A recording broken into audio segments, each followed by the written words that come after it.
So I don't know if we have a way of moving that agenda. Just going in here. It's looking at the back of my head. The community who watches us on YouTube. But I will be putting a budget item in this year, asking for a new audio visual setup for our council chambers. With that, I'm gonna go ahead and call to order. Could we have roll call, please? This is city council meeting Monday, April 13th, 2026. Darren Miller, Here. Eric Sarine, Here. Jen Mazias, Here. Dave Anderson, Here. Don Benson, Here. Jared Trembo, Here. all present. Thank you. Next is the Pledge of Allegiance. To the flag of the United States of America and to the republic for which it stands, one nation, under God, indivisible, with liberty and justice for all.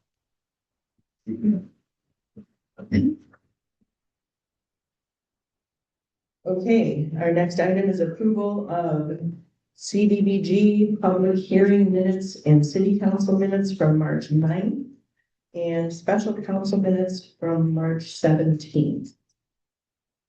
Would anyone care to make a motion? I'll make a motion to approve. Second. Motion by Jared, second by Dave. Any questions, comments, or discussion on those minutes? Seeing none, all in favor? Aye. Opposed? Motion carries. Next item, approval of monthly expenditures. Make the motion to approve. Motion by Darren, Second that. second by Jared. Roll call vote, please. Jared Trembo, Yes. Don Benson, Yes. Dave Anderson, Yes. Jen Mazias, Yes. Eric Sarine, Yes. Darren Miller, Yes. all approved. Thank you. Next item is public comment. If anyone is here who would like to give public comment, please step forward and make sure that you talk right into the mic and sign in, and then just introduce yourself, please.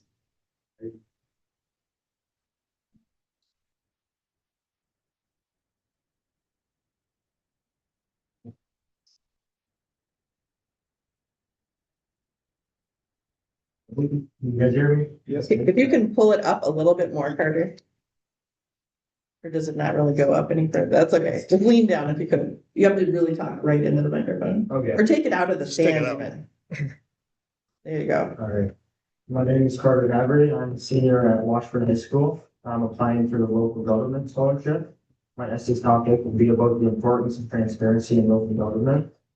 I am attending Chippewa Valley Tech College in Eau Claire this fall to pursue an associate's degree in HVAC. Over the past year, I worked as a commercial fisherman in Bayfield, taught me the value of hard work and responsibility. This summer, I will be starting an HVAC apprenticeship to continue building hands-on trades or skills in this trade. And looking ahead, I plan to return to Bayfield County after completing my education, where I hope to eventually start my own HVAC business. And to give back to the place that has shaped me as a person. I'm also looking forward to becoming more involved in local government since I recently turned 18. Receiving this scholarship would help lessen the financial burden of college and allow me to focus on learning the skills I need to succeed in the trades rather than worry about the cost of tuition, rent, and other expenses that go with me. Thank you for your time. Thanks, Carter. Good job, Carter. Anyone else? Please come forward.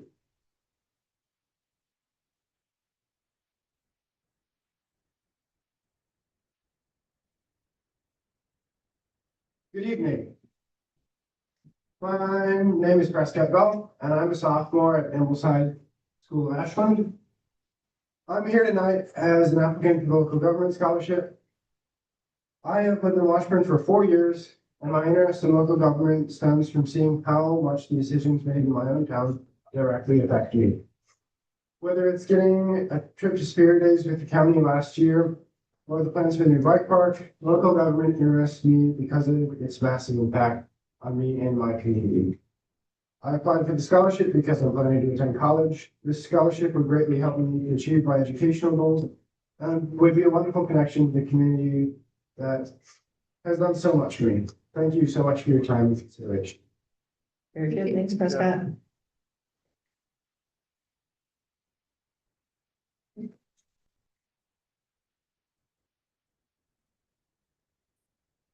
Never had so many kids.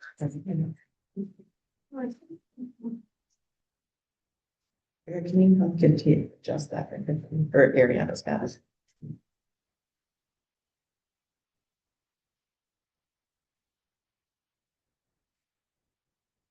Hello, my name is Jessica. I'm a senior at Washburn High School, and I plan to attend the University of Wisconsin-Whitewater in the fall of 2026.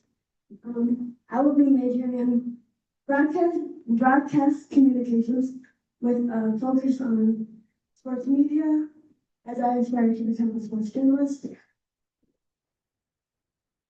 I'm attending this meeting for the application for the local county government function. I'm interested in government because it involves the community and here's our business. Thanks, Kitty. Thank you. Anyone else here for public comment?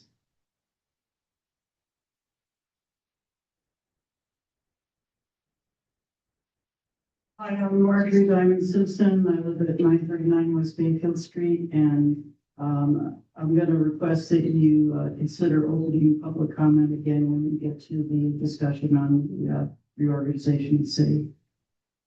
Okay. Thank you.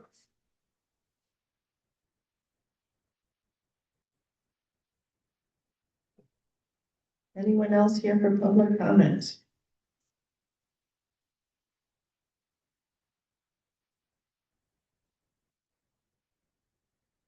My name is Elizabeth Brown, and I wanted to speak on behalf of someone who's interested in a vacant council position. I don't know if this is the appropriate time. Now,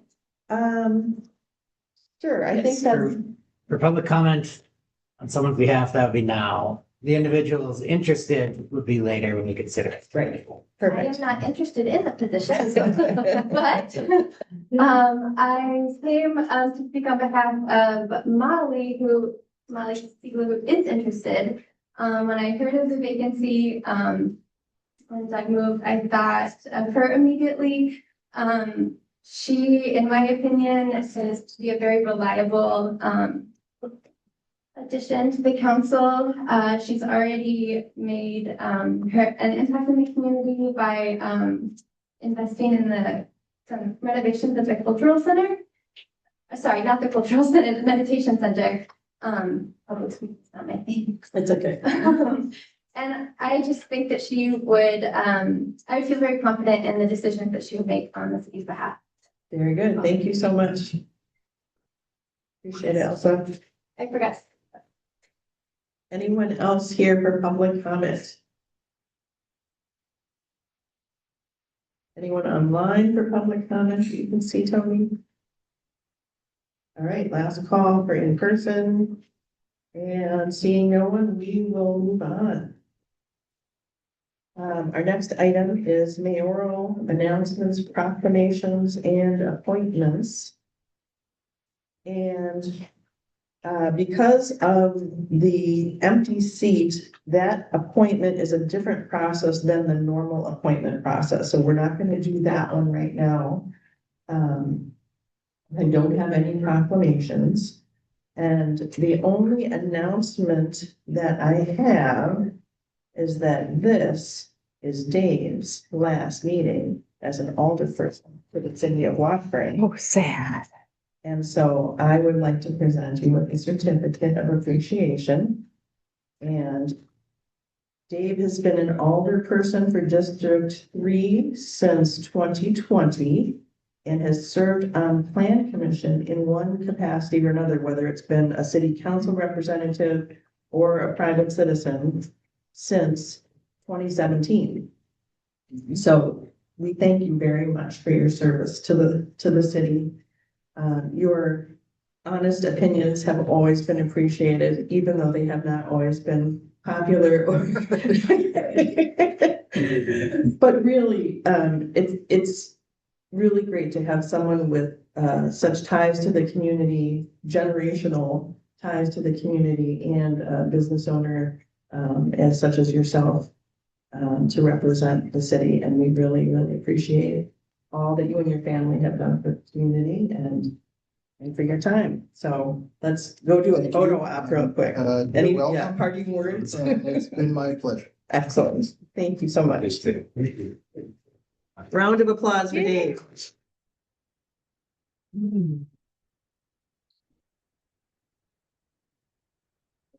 Yeah, I'm up there. I know. Make sure I'm not in that. We'll make it up. Oh, there's a light on the, Oh, should we? Oh, change no, on that? oh, this. just this, Just just go this should, Oh, on this, got it. yeah, there we go.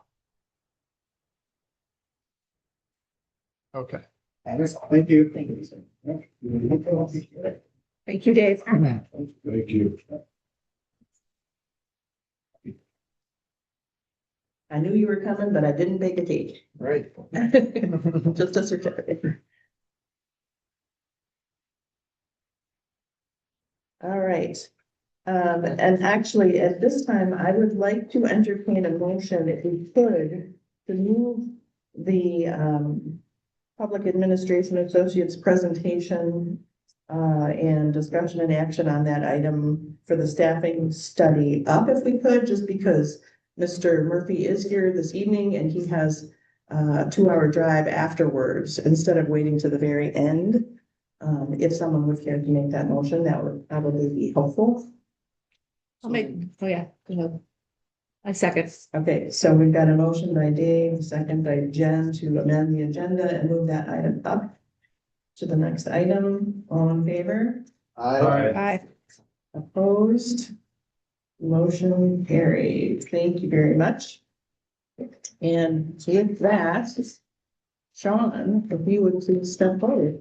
And I think, Tony, do you have something you'll put on the screen for this item? Can, how do I get the, why is that so small? I guess I can I share. think if you share, yeah. And then I believe it was an attachment to an email a few days ago. Yeah. It's a, yeah, organizational chart option.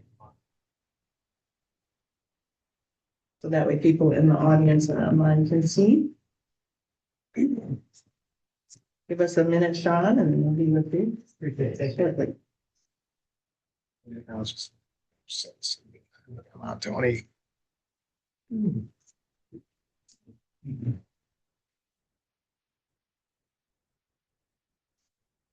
I don't know how to do this with, If you open the attachment and then there it is. how do I make this small? Oh, nope. I don't think you have to.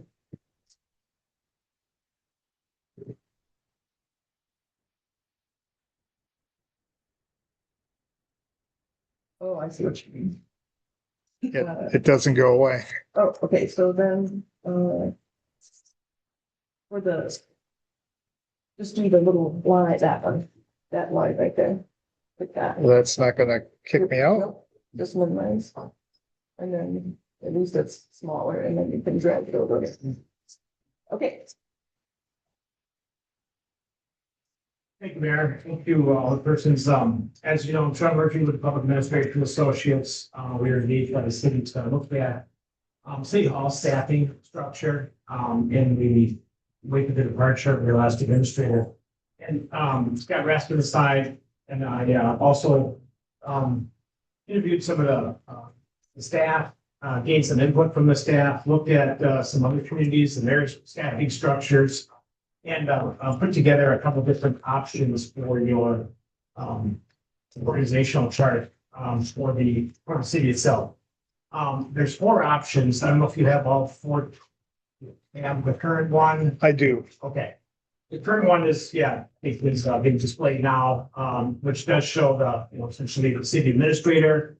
There is a city treasurer position, and then assistant city administrator position that works in conjunction with the city administrator, and then the administrative assistant. So those are the kind of the three main positions, or I should say, 3.5 positions. The administrative, the city administrator, assistant city administrator, and then the treasurer are all full-time positions. The assistant administrator, assistant administrative assistant, is part-time, currently working about 3 days a week, and has some flexibility to kind of look into that. Those staffing positions have taken up responsibilities of many of the responsibilities of the administrator, particularly the city treasurer, the assistant city administrator, taking up quite a few of the duties and responsibilities of the administrator in the absence of the vacancy of that position. The assistant administrative assistant is also taken on substantial additional duties as well. So we did go through a process of updating the position descriptions to kind of reflect the current duties and responsibilities that all these positions are performing with the vacant city administrator. And we kind of learned that it was the distribution of the workload was somewhat lopsided, and there was heavy reliance on essentially outside of council for particularly the zoning administration. The city of Washburn does have a particularly robust and complex zoning ordinance, and does require good proficiency and ability to interpret it. While there's not a lot of workload volume in it, the issues do take quite a bit of staff time in researching preparation for it, and they've reached out to the city attorney, who has provided quite a bit of that support in that area. The Scott and I kind of looked at a couple different structures.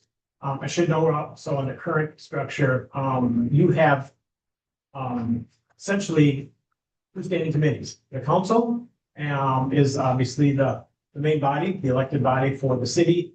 And then you have a committee of the whole, or personnel and finance committee. They meet as a committee of the whole, and they take on all issues. They do a lot of the legwork and bring recommendations to the council for consideration prior to council meetings. Those are really the only two bodies. You have separate and sometimes somewhat semi-autonomous commissions and committees and boards that you appoint. Say the mayor appoints and the council confirms the appointments of those memberships. Those include Plan Commission, Housing Authority, Historic Preservation, Harbor Commission, Zoning Board of Appeals, Parks Committee, and then the Library Board as well. Some of those, particularly the Library Board, has essentially is a separate entity from the city in terms of having jurisdiction over the library, setting policies, personnel, operational policies, and the operational jurisdiction. The city council, controls the purse strings. They allocate the budget to that, but the decision on how that budget is spent is up to the library board. The Plan Commission is a statutory appointed body, which cities who exercise zoning authority established a Plan Commission to look at and make decisions or recommendations to the council on land divisions, subdivisions, zoning designations, and other types of development and redevelopment opportunities for the city. Having said that, the one option that we kind of looked at in the absence was option number 1, which was essentially maintaining the city administrator position, and then appointing a new position or establishing a new position called a community development director. This position would house a lot of the duties and responsibilities that your assistant city administrator currently performs. But in addition, that would also have jurisdiction over a lot of the zoning aspects of the position, and also provide support to a lot of the boards, commissions, and committees in conjunction with the administrator, for the city. The community development director would focus on economic development and, as the first point of contact for development opportunities, meeting with, developers, meeting with the landowners, meeting with contractors, kind of project management oversight from the city. Again, in conjunction with the city administrator, but do a lot of the legwork, for that. Many communities are kind of turning this model mainly to emphasize the economic development and the growth aspect. You are required, as you know, to have a comprehensive plan that is updated every 10 years in the city. And it's amended and essentially interpreted as part of your land use guide for subdivisions and new development opportunities, or redevelopment opportunities that the city considers. So that's kind of your Bible that you utilize to essentially make decisions or provide guidance on development within your city. That position would have essentially primary point of contact in amending, providing updates to it, coordinating interpretations of the comprehensive plan for any new development opportunities or zoning or land use changes within the city. The other position that we're looking at establishing is essentially, I should back up. Currently, your current city administrator is also functioning as your city clerk. So it's a dual role position. There's two hats, also does a lot of the zoning administration. So there's three hats in some respects. What we're proposing in option one is the establishment of a combined city clerk, city treasurer role under one position. This would essentially redelegate city clerk duties from the administrator into this position, provide a lot of financial oversight, budget development, administration within this position, as well as some of the HR functions and duties within this position as well. Again, these positions would report to and work in coordination with the city administrative position. This would be full-time. These are two full-time positions, the community development director, as well as the city clerk treasurer position. We did look at the administrative assistant, who has picked up quite a bit of additional duties and responsibilities in the absence of the vacancy of the city administrator, and modify that position to reflect the current duties and to essentially maintain or retain some of those responsibilities. Ambulance billing, utilities billing, essentially keeping up a coordination with your ambulance billing provider, but also doing kind of the first point of contact and receiving applications for licensing for zoning issues, or those types of things. And so the position description was updated to reflect that's the kind of the intake positions, the first point of review, to make sure everything is complete, so that when it comes to providing decisions or appeals or moving through the regulatory process, that application is complete or has all of its positions. So those three positions would be somewhat modified to reflect those duties. So I'll stop there to see if there's any questions on option one. I have a question. So in other cities, the city clerk treasurer position combined, like when you look at the duties of that position, that seems like, is it combined anywhere else? Because I mean, I sat down and talked to some staff last week too, and I think like that's a lot so I fear like we'll run into the same thing we did with the city administrator when we asked them to do the clerk and the zoning and everything else. Now this clerk treasurer position that's like hefty. Is that common? The combined clerk treasurer position is somewhat common in smaller communities where they have small office staff numbers. You are correct. It's a lot of statutory responsibilities and a lot of regulatory duties. That's why we are under this option. We would look to either increase or provide more authority for the administrative assistant to provide, again, that first point of contact in the intake and review, the initial review of some of those items. So, dog licensing, utility billing aspects, ambulance billing aspects, zoning, land use those require permits or essentially decisions by bodies and recommendation from the staff.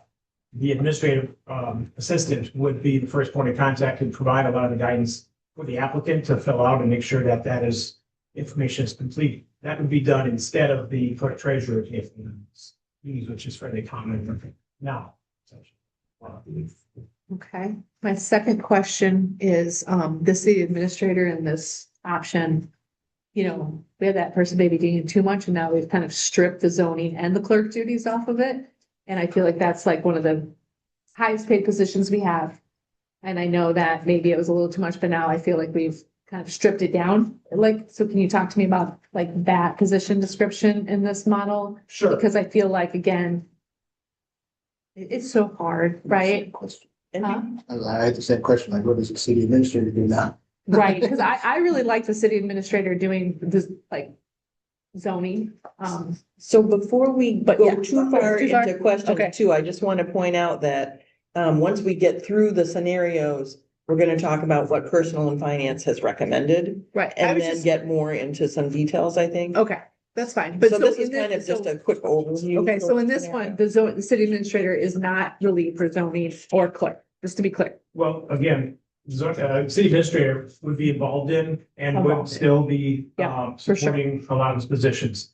The lead point of contact for that is the community development that would have essentially specialization in the zone. And like that. However, that person reports to the city administrator. So again, the city administrator would support that position, would work in coordination in essentially zoning or land use or development opportunities, TIF administration and management as well. But that administrator would also provide support to the clerk treasurer and obviously ex officio staff supports all the boards, commissions, and committees as well. Thank you. One other quick question, the administrative assistant, would that turn into a full-time position then? We kind of looked at that and, I think that would kind of depend on the, who you staff in those other, the community development director and the city clerk treasurer. It is essentially feasible to have those two full-time positions and maintain a part-time position as the administrative assistant. However, if upon establishing workloads, that position time may need to be looked at after a period of review, after a year, and see how it's, how the workload is keeping up on timelines and deadlines. So that's why we did kind of highlight this one to reflect just what you said, just the possibility that may need to flex up to 3/4 time or something. And then just a quick follow-up comment. If you think about it, Tammy is currently doing the clerk duties, the treasurer duties, and the zoning duties. So it's possible to combine these things, but we all know that it's, a lot. Well, let's be clear, the only reason that that's happening is because of her expertise and how long she's been here. Yep. There's no one that could step in and, I mean, I'm sure you've The seen her first list of information duties sign, of what yeah, she's yeah. doing. Yeah, I mean, that's just, but just. Understood, but yeah, that's what's happening currently, basically. Correct. She also can't take a day off.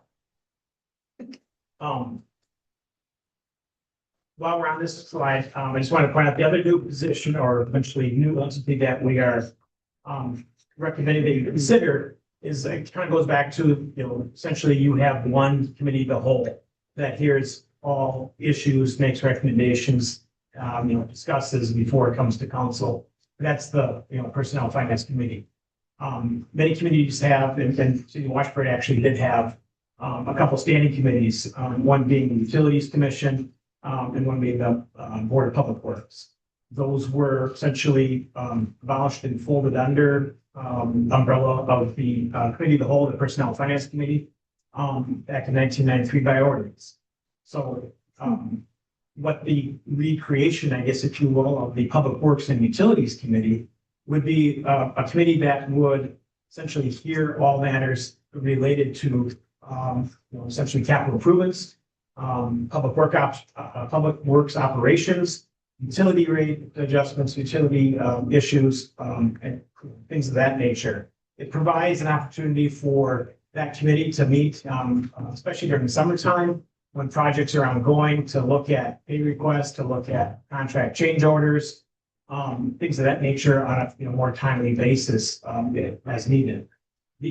Also, that does provide an avenue for members of that to essentially develop some specialization and experience and expertise in those areas. Obviously, all of you ran for the city to essentially, give your best to the city, but you're not experts in local government management and develop that over time. Members of this one would be members appointed by the mayor and then confirmed by the committee. They'd be alderpersons, so they would be, essentially elected subcommittee of the council. But it would provide essentially a liaison with the council to more experience and specialization in public works areas and utility. And then alternately, just to point out, when Scott Kluber was the administrator, he really dealt with a lot of that stuff at the administrator level and was very much involved in the public works department. Right. I guess I wasn't thinking that it was the alder persons doing that, like personnel and finance. I thought that was outside. So that clarifies that for me a little bit.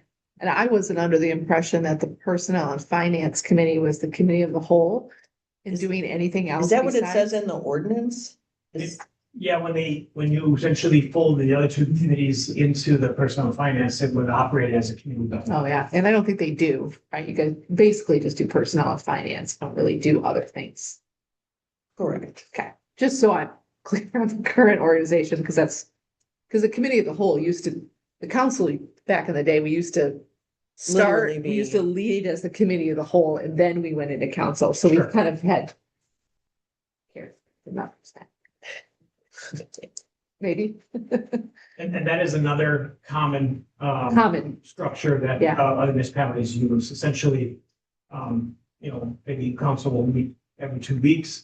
In the interim weeks, it might be a committee of the whole, once a month. it was just weird, because we would just start as that, and then we would go into council, so we're like, what are we doing, why are we doing two different things? So it didn't really make a lot of sense, but yeah, I can see how.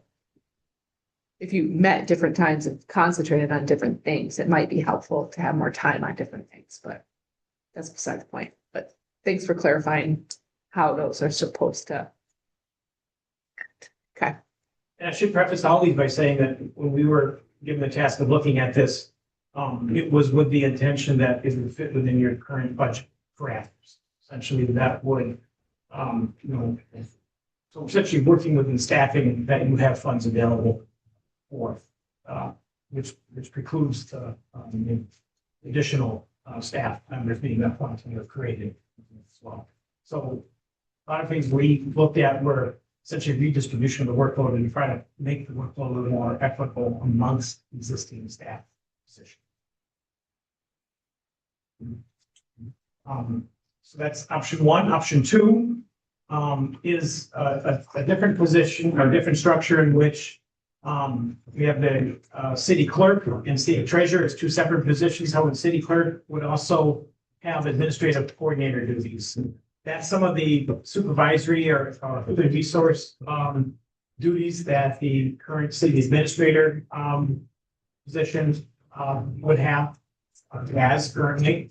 Some of those duties would be transferred to this position. Administrative coordinator is essentially, I guess, a step below it. A city administrator would make recommendations on, would not have the ability to appoint or demote or discipline personnel, but would, have the ability to look at the hiring process, the promotional process, the disciplinary process for city staff members.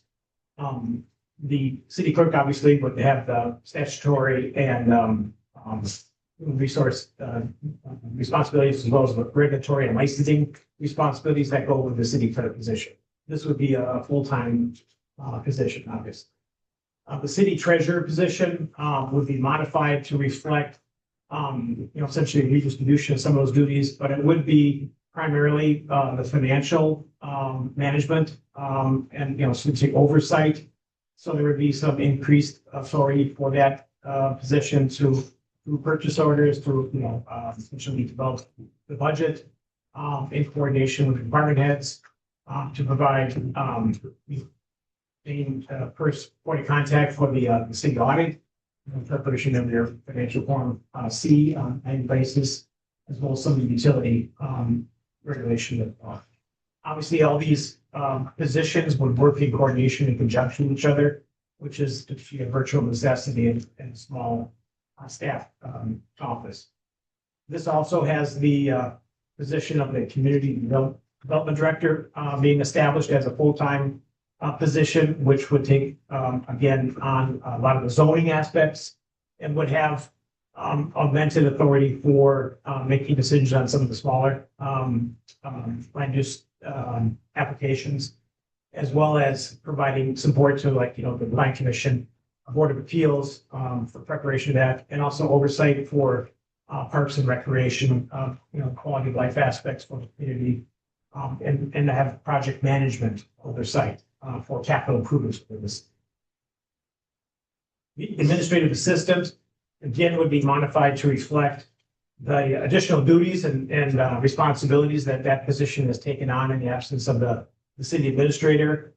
Again, we looked at this and said that at this point, it would maintain a part-time, position at 0.6 or full-time equivalent. However, after a year review, that position may need to be, flexed up to full-time to provide more support and more essentially first point of contact and a lot of those things. Again, by virtue of meeting with the public developers and that who come in with materials that will make their way to Plan Commission or our Parks Committee, all that kind of initially flows through the administrative assistant position. So that position would, again, much like the first option, may need to be looked at after first year to see if that has to be flexed up to the full-time or 3/4 terms. Question on this option? Just quickly, because I'm not in the, privy to the inner workings of the government here, in your opinion, is administrative coordination, does that carry less workload than the treasurer? Yeah, sorry, the administrative coordinator, does it carry? Yeah, well, in the first model, the city clerk is also the treasurer, and this one, it's split up. We have someone separate as a city treasurer, but the city clerk is now taking on administrative coordinator. Yeah, so there'd be a little bit more supervisory oversight and essentially working with the department heads, and, essentially for personnel administration. A lot of the HR functions would fall within the staff position, as well as the existing or current regulatory and licensing and election that fall in that position. So essentially, the HR position, if you will, would reside in this position. However, as part of the coordinator position, that would be the essentially a person that would department heads would go to for concerns, issues that may need to be brought to the council for consideration or ultimate decision. That person doesn't have the authority to make those decisions, but that person would have the authority to determine the issues that they're being brought forward, how they could be brought to council for consideration and determination. In your opinion, would those duties outweigh the treasurer duties? Or the treasurer, I'm just trying to get a feel on Hierarchy. what's that? Hierarchy. Well, no, not, I'm just wondering, like, as far as workload goes. And complexity. You're right. I mean, is the city clerk and the administrative coordinator, is that an easier job than the city clerk and the city treasurer? In our opinion, the workload would be, essentially, again, our objective was to try to redistribute the workload so that there would be some equitable responsibilities and workload. The treasurer position on this one, would have a lot of oversight and increased financial authority in the administration of the city's finances. However, that person is currently involved in some HR duties and zoning duties and some licensing and regulation duties. those would not be part of that position and would be put forward by the clerk. So it was an attempt to try to kind of segregate and separate some of those functions to make the workloads of each one a little bit more. To build on that compatibility, because when we had our last city administrator, and I know it's an administrator, coordinator, whatever, but like the clerk duty and the administration duties, those aren't, from what I understood from some previous conversations, they're not very common to have Administrative coordinator together. position is not, I would say, a real common position. There are several, it's actually more common in the county level, Okay, as well as some of the larger municipalities. And so this is a position that is out there and is assisting and does have that kind of role. However, in a smaller unit of government, I would have to say it is probably not that. and with the clerk duties, because combining those, because like trying to think of like compatibility and skills that are like together. And the clerk duties is very specialized, like the elections and all that kind of stuff, and Yes, throwing that in with that administration. Like but, I mean, these are all great options. It's just, we're on that cusp of like complexity in our city of like trying to make everybody do all the things. It's just really hard, you know? No, you're right. And every year, I'll just take a subset of like the clerk duty elections. Every year, there's changes to election law, there's new procedures. Working with poll workers, trying to get them up to speed. I mean, that in itself is very complex and time consuming function of, and it's just one component of the clerk's duty. Yeah, thank you. One thing I'd like to point out on this one too, having a vested interest, the mayor would be much more involved in the day-to-day activities, I think, of City Hall. That's correct. And that is a part-time position. Right. And so, and depending on who you have as the mayor, do they have the flexibility to be more available? It's a consideration in that model, Oh, it's not having an administrator. Yeah, that's a good point.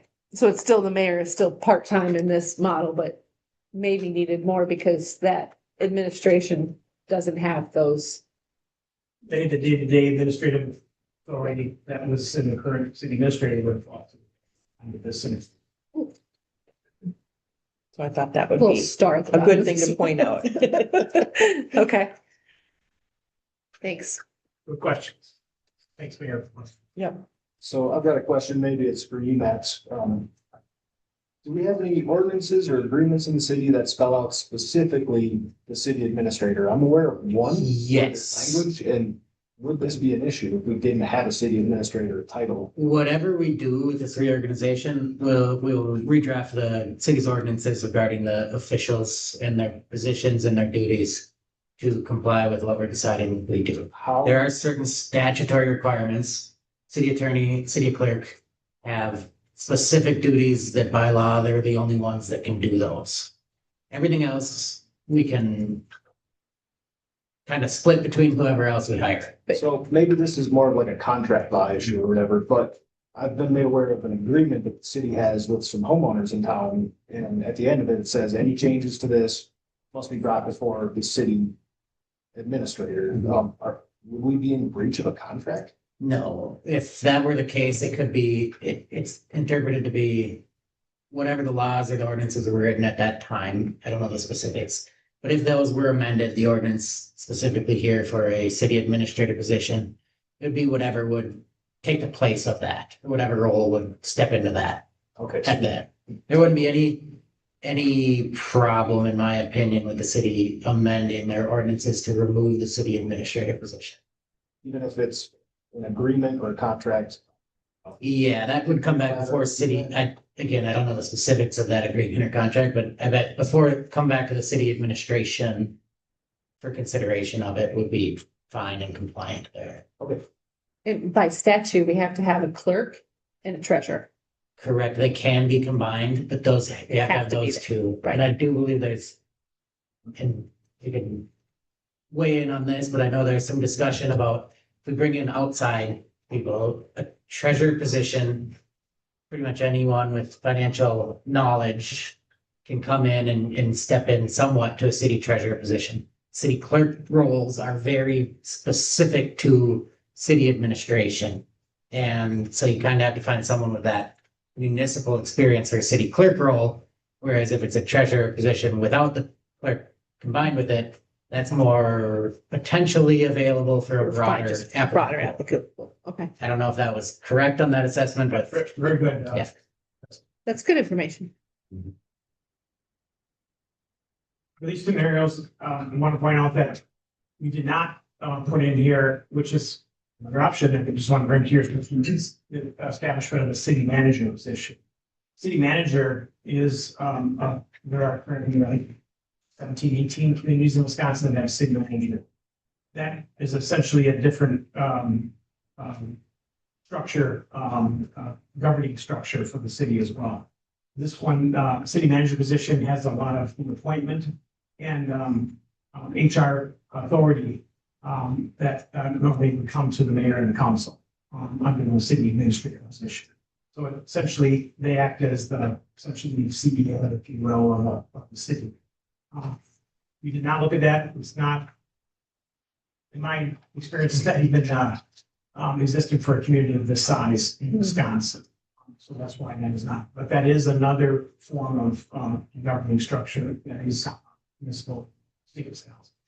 Is there still a mayor with the city manager or no? Generally not, there's Yeah. council president, there can be a mayor, but it's essentially, it's. Figurehead. Yeah, so they're, Yeah. Essentially the colloquial term and a lot of the mayor's responsibilities for committee appointments, things of that nature, would reside within the city manager.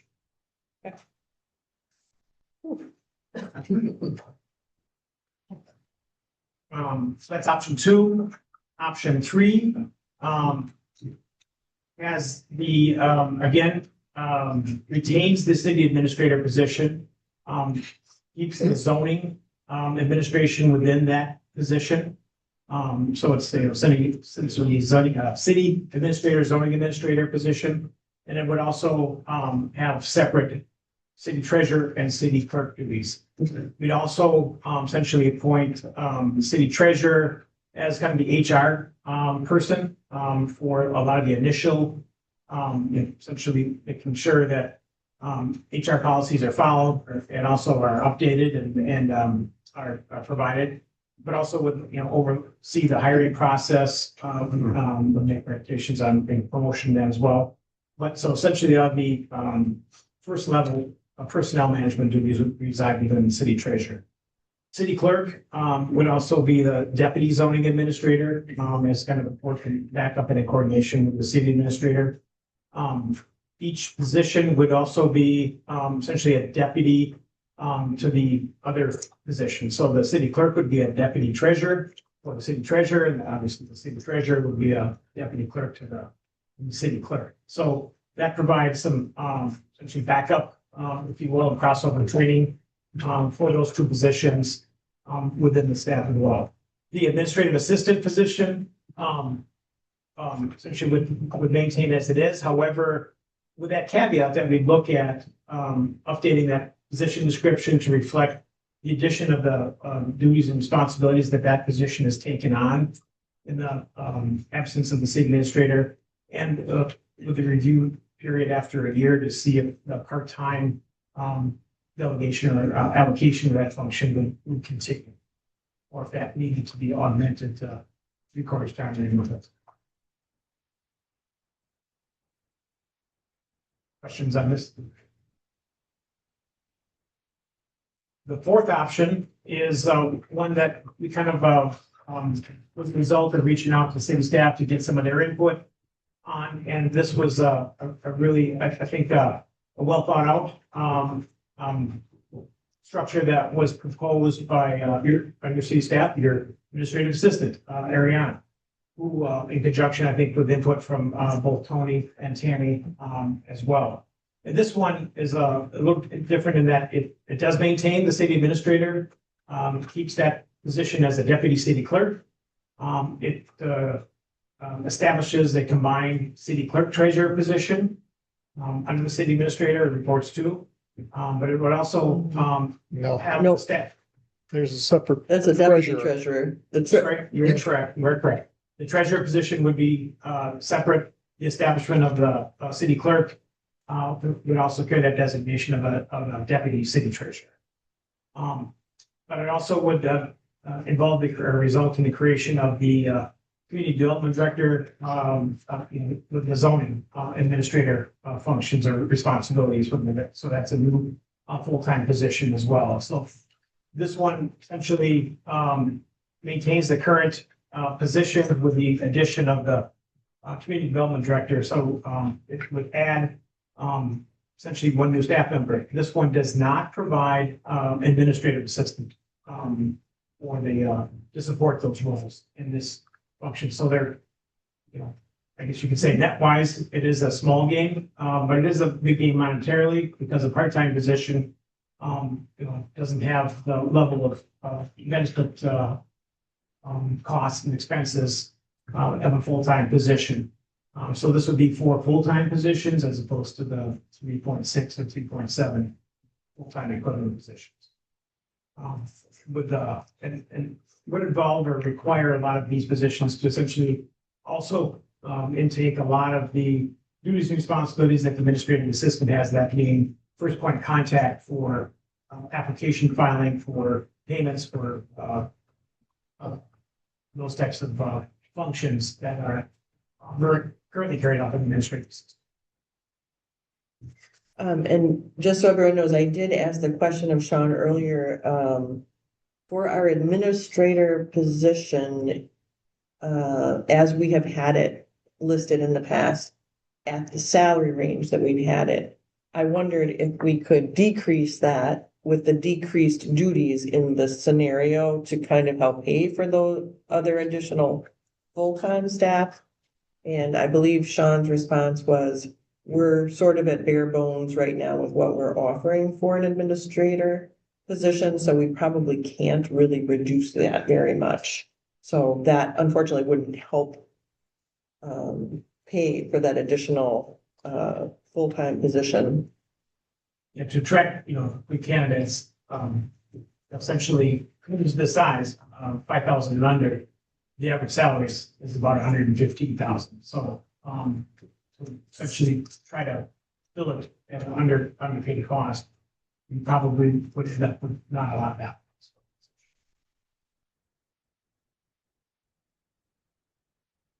These were all presented to the Personnel and Finance Committee last week, and they did recommend option 3, which is the city administrator, zoning administrator position, and the 2 separate city treasurer, HR specialist, as well as the city clerk, deputy zoning administrator position. Again, those 2 positions would act as backup to each other. So this option 3 is the one that was recommended to council. And I don't know, Darren, do you want to say anything about the overwhelming thought of keeping an administrator on board? I think that was. Well, yeah, I think it's necessary. When we went over these different options earlier in other meetings, it was both employees, everybody felt that we needed to keep an administrator on, in some form or fashion. Option 3 for us, or I'll speak for myself, sticking within our budget right now, that to me was the best option. But it's going to take some reworking of position descriptions at a later time for the other 2 positions, the city treasurer and the city clerk. But I felt that was a pretty good option. I mean, I wish we had more money, but we're not in that boat right now. You have any thoughts on? I think we talked about at the next meeting, looking at the duties, like Darren said, and just making sure that the treasurer and HR specialist and city clerk and deputy zone administrator mesh well, and you're not overworking one person versus another. Make sure we can that. So. One observation if I may add there is that none of these options, revised options, I should say, options 1 through 4, have an assistant city administrator. That's not meant to diminish the value or the benefit that Tony Janish has provided to the city. It's just that it's a reflection that this type of model really doesn't support our assistant city administrator, and is not really very common in a community of this size. It's fairly unique. We did kind of look around to see other communities that have that. We did find two that did have it. But that position also was essentially deputy clerk and deputy treasurer as well. So, I mean, again, it was a function of small staff wearing many hats, and all your staff does that. And all your staff would continue to do that under any option in here. I was a city administrator for 37 years. My first community, I was the clerk and treasurer as well. And that quickly became overwhelming, and did have deputy treasurers, but to me, it's just not a sustainable form to have all of that under on one position. Also, marketing of that, or trying to recruit for that city administrator position that has city clerk duties is, I should say, not a desirable position for trying to, attract candidates. Again, not to diminish the importance or the value that a clerk brings to the position. I've been a former clerk. I know that is one of those unsung heroes of local government, because they're never in the spotlight if something goes wrong. But they provide a lot of functionality and make sure everything runs smoothly kind of behind the scenes, from elections to alcohol licensing to property administration, property assessments. There's so many functions under that position. It's a critically important function. But because of that, trying to attract candidates that are doing both administrator, which functions a lot on economic development, and clerk, essentially would have the effect of, kind of turning people away from applying or seeking position. And I suppose, could there be an option in the treasurer and the clerk position where you would flip-flop the deputy zoning administrator going with the treasurer and the HR specialist going with the clerk, if that were desirable? Yeah, again, that's a good point, Mayor. Obviously, you're going to be recruiting for these positions. If you have a person that lands in the position that has, excellent financial management skills, but maybe doesn't have the personnel management skills, that's something that you might want to reallocate internally to the position. And but at the same time, look at providing some redelegation of functions within that position to balance that out. But you're right. With any staff that occupies a position, you capitalize on their strengths and try to work to improve some of the areas that they may not have a lot of experience. What about deputy city clerk? Like, don't we normally have somebody that's the deputy city clerk? And in this model, who would that be? Is that still the zoning administrator? Is that like part of their duties way down, or they're the deputy city clerk? I don't know if that is, but I'm assuming it's like somebody else knowing how to do things, right? No, you're right. The deputy clerk would essentially function in the absence of the city clerk. Right. And under this scenario or this structure, the city treasurer would be the deputy city clerk. In the past, I guess the clerk was part of the administrator job, so I was gonna ask, could the administrator also be a deputy clerk? That was my question. Yeah, because I know with 3 full-time staff and with someone being sick and someone being on vacation, you literally have to have all of those bases covered within 3.5 positions. So sometimes it I does. thought that was kind of what we had talked about on each one of the positions. It was almost like it was a deputy to each administrator. Yeah, the other position would kind of act as a backup, if you Correct. will. But to your question, yeah, you could designate the city administrator as the deputy city treasurer or deputy city clerk. Position, not sure that position had some experience in. And on this structure, you are correct. There's 3 full-time positions. At any given point, any 3 of those positions might get involved in elections, might get involved in being made for board review, might get involved in in preparation for planning commission. So it's just the nature of having a small staff. They're all gonna wear multiple hats and back each other up. Then your community development position, the duties that you were thinking that that position would be helpful for. I'm assuming that now is under the city clerk, deputy zoning administrative, No. Administrator. under the city administrative.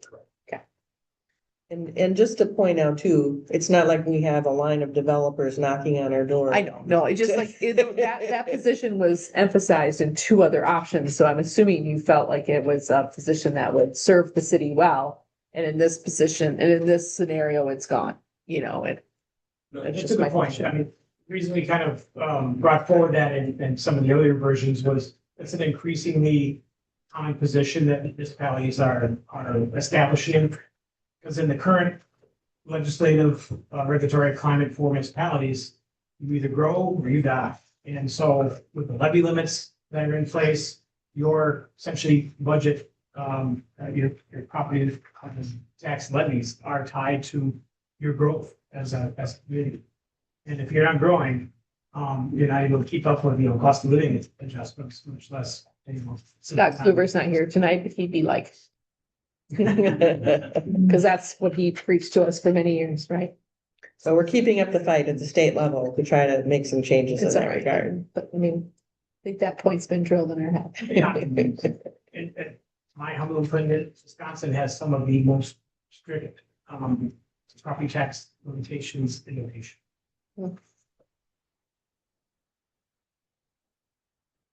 Okay, So that's the 4 scenarios. And the third one was what personnel and finance recommended.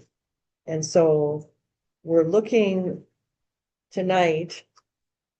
I think another thing that I just want to make sure that we share from personnel and finance is the urgency, I think, that we all feel to get someone in an administrator position, if that is in fact the way that council votes. And another thing I want to mention is that there will be a final report on all of this, and there is still some work to be done. But because we only have the position description right now for the city administrator, so the one that we have in front of us does that include the zoning duties, and then we still need to have like that treasurer, like we still need to have those other position descriptions to kind of get a feel for. That's what we were saying, by, Yeah. right now, what we were really hoping to move ahead with the administrator position. Yeah. And then short to follow would be the position descriptions for everybody else. I mean, then it needs work. so it's really just approving the structure at this point and the position description for the administrator. If council wants to move ahead with the hiring, which would be in our best interest if we want to have that position filled prior to our treasurer putting in a retirement, which will be forthcoming this year still.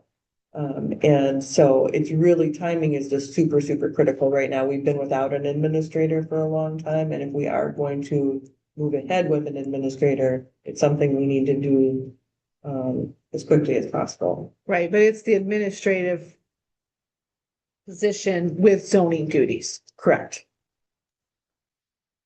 This description drafted it for the option 3. The one that we have in front of us. So I guess what we're looking for is a motion to approve that recommendation to go with option 3's structure.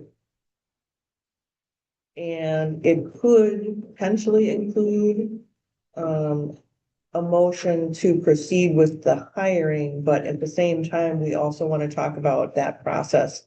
So we could make that a separate motion at next week's reorganization meeting when we have more information about what the options are for proceeding with the process, so that we have more information moving forward on that. But we also don't have to pick like that structure right now till we get more information. We could just move forward on the administrative zoning administrator position to move forward on and keep working on the structure. Because I think the structure can still have a lot of flexibility Like, I don't think we need to totally, I mean, we can look at this as a good option, but I don't know if it's like, we're picking the structure and we're going with it. I mean, I think there's still some work to do and to, work more with city staff.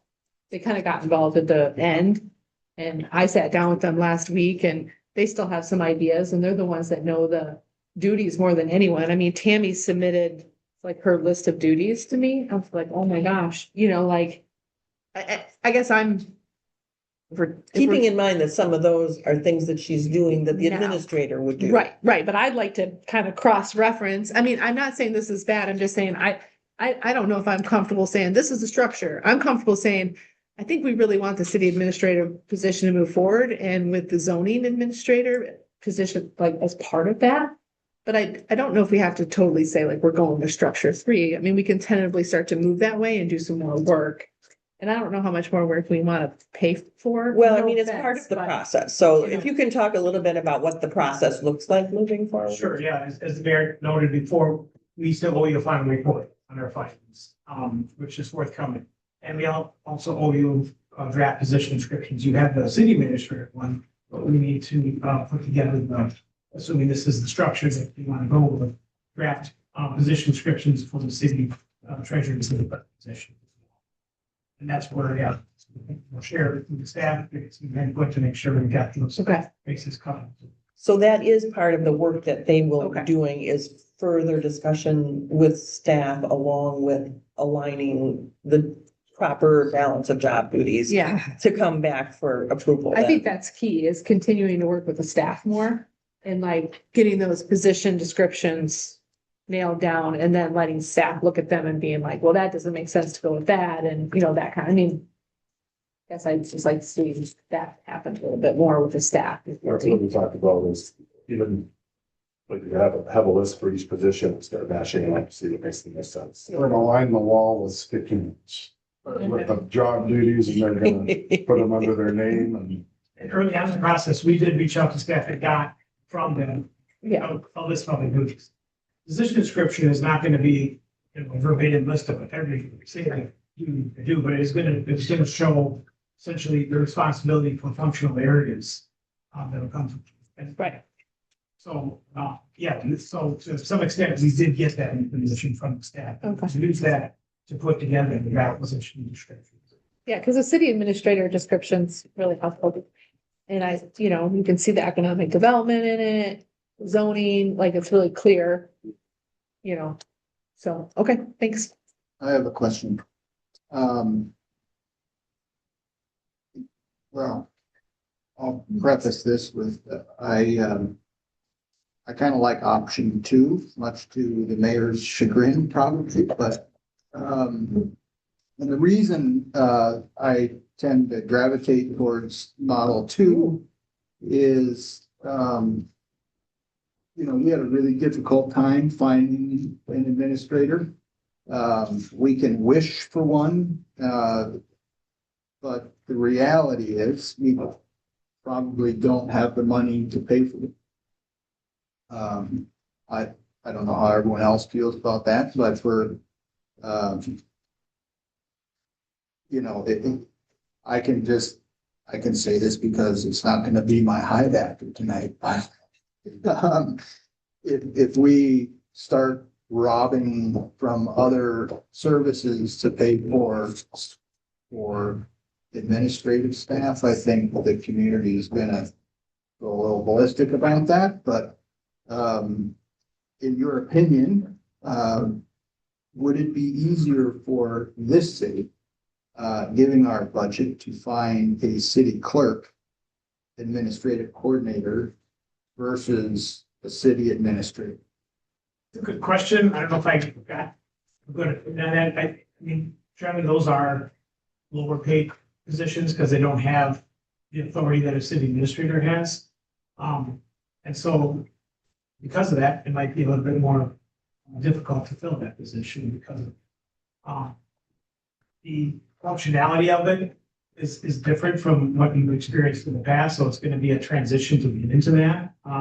It is a feasible position to fill. It is, I would have to say, not what is common for communities of this size.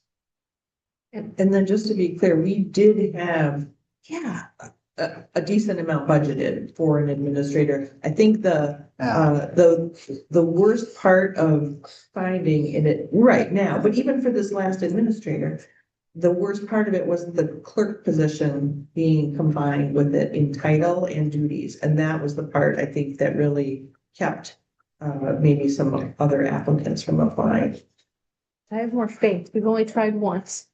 And when we had, Well, and I think, I'm hoping that our timing was just off because we did have quite a few applicants and then they found other positions. And so before we even got to have them come, right? And so Probably positions that didn't have a clerk involved in the maybe, job title. and paid more money. That's why. I mean, I think we're Inflation's lower, not going away. we're in the lower, but I feel like it's also for this community it's a very decent wage. I mean, do you feel like it was kind of an anomaly that we only got one applicant? I have faith, but that's just me. I'm an internal optimist. Like, I'm just like, I don't know. I feel like it just happened, just bad timing. Well, and that's what our staff is really saying they need is an administrator. They need someone here day to day that they can go to make and they can decisions. make decisions. And that is really gonna be tough when you don't have that I think if we person here. don't have an administrator, we spend more time spinning and not having somebody make the decision and going round and round. I feel like we need to have. I don't believe Hayward has an administrator. They don't. And they've got, Coordinator, there would essentially be relied on for more day-to-day. and I'm certainly not trying to put any more on a mayor that Are you makes trying to whatever. like quit No. council and be a I mayor? mean, that's something we would have to look at, like, and maybe that's not something you choose to wanna take on right now, but in the future, that mayor would Yeah, know. how does that work? If I'm starting a new term? Well, right. Do I have to? Well, you're gonna have to. You I was have to elected for to the do first- what I'm doing right, currently. Right. But it's not like you're having a mayor go full-time and paying them compensation for that. They're still a part-time position and having more duties and responsibility. Well, right. That and seems crazy. we would have to grapple with it, whether or not we give them. What's the resignation process for? In that role, like Bayfield, City of Mellon, Hayward, all of those don't have an administrative position. And the mayor doesn't get paid much at all, but does a lot more work. Right. So that's inexperience. You can get someone who's there and willing to do it, but you Right. aren't hiring them to do it. You're relying on a volunteer to apply and to run and be elected to that position. So I'm just, Here, and I don't have really an issue with option 3 as well, like the personnel committee recommends. I'm just looking at the reality of, 115,000 average, which they're probably going to be asking for more as an administrator. And the other fact is that we're, in the middle of nowhere and you literally have to want to be here Mhm. in order to make it work here. I mean, that really is, if people that move here because they think it's cool and all, it kind of is, for the people that want to be here. But they quickly find that this really isn't the best place to be for them. And I think we're going to probably see for whatever reason, Scott stuck it out for a long time. And I don't know if we're gonna get another Scott to stick it out for a long time. So those are Yeah. just my thoughts and yeah, I 2 or 3, I think is, Yeah, and Scott's position, the administrator position when Scott was there, I think was built up over the years to add on to it and become all of those things. And that was a very unique, yeah, he just took on duties very similar well, to I what think Tammy's been doing. because Scott wanted to be here. Or he would be gone by now. He's still here. sure, and he had another business in the community. Sure. Yeah, I mean, so, he wanted to be here. yeah. I mean, that's a And- huge key to me, and so. Just don't know how well we're going to be able to attract someone in that position with what we can afford to pay them. So before we move forward with the motion, we did have a Right. question in the beginning to open the floor. So I'm gonna make a motion to open the floor. Second. Okay, motion by Jen, second by Darren to open the floor to the public. All in favor? Opposed? Motion carries. I know If all of you anyone, are here for this discussion. yes, if anyone would like to be recognized, please step forward.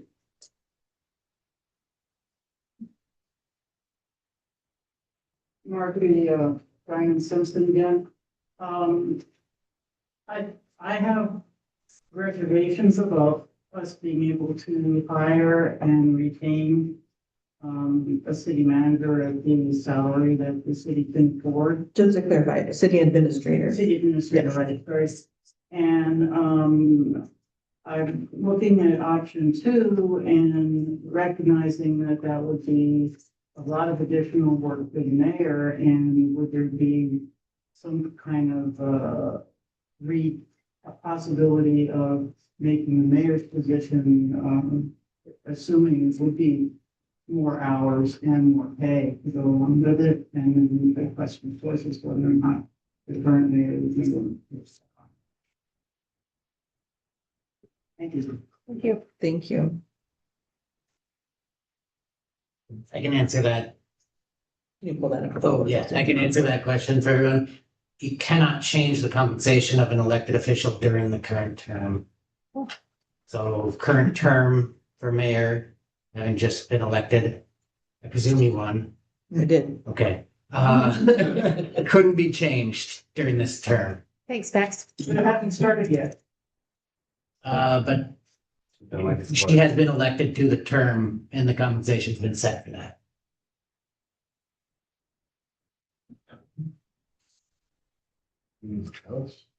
Any other? And I'll just add to that, if the position were made to be more full-time, then no, I would not be able to do that. Just if you're curious, Why, you have a job? I do have a full-time job. Good evening, Madam Mayor and members of the council. My name is Karen Novacek and I reside at 610 East 4th Street. I would urge, as you continue to discuss this, that you continue to think about having an administrator. One of the things that you have not talked about this evening, but Thank you. an administrator, in my estimation, brings to a community the ability to think beyond today's problem and have some vision about, what are some of the issues in 6 months, a year, 2 years. And I think for small communities, large communities, that is valuable. And the option 2 that you have before you doesn't necessarily have a person that would have that thought process or that focus. I think we've talked about the comprehensive plan. That is certainly another aspect. I think that the administrator can look at that and say, what is it that we said we wanted to happen in our community? How can we, over the next year, 2 years, whatever, continue to work towards that? So I think the administrator, in addition to having lots of tasks, also brings that ability, or hopefully would bring that ability to look to the future and help this community grow in however we wish it to grow. So I would urge you to continue to think about that as you look at the options. Thank you. Thank you very much. Hi, my name is Grace Stoll and I reside here in the city of Boston. I'm wanting to make two main points that I would like to share. One is that option 4 was developed with a lot more, it sounds like with a lot more staff input than the first 3 options. There's a lot of similarities between options 3 and 4.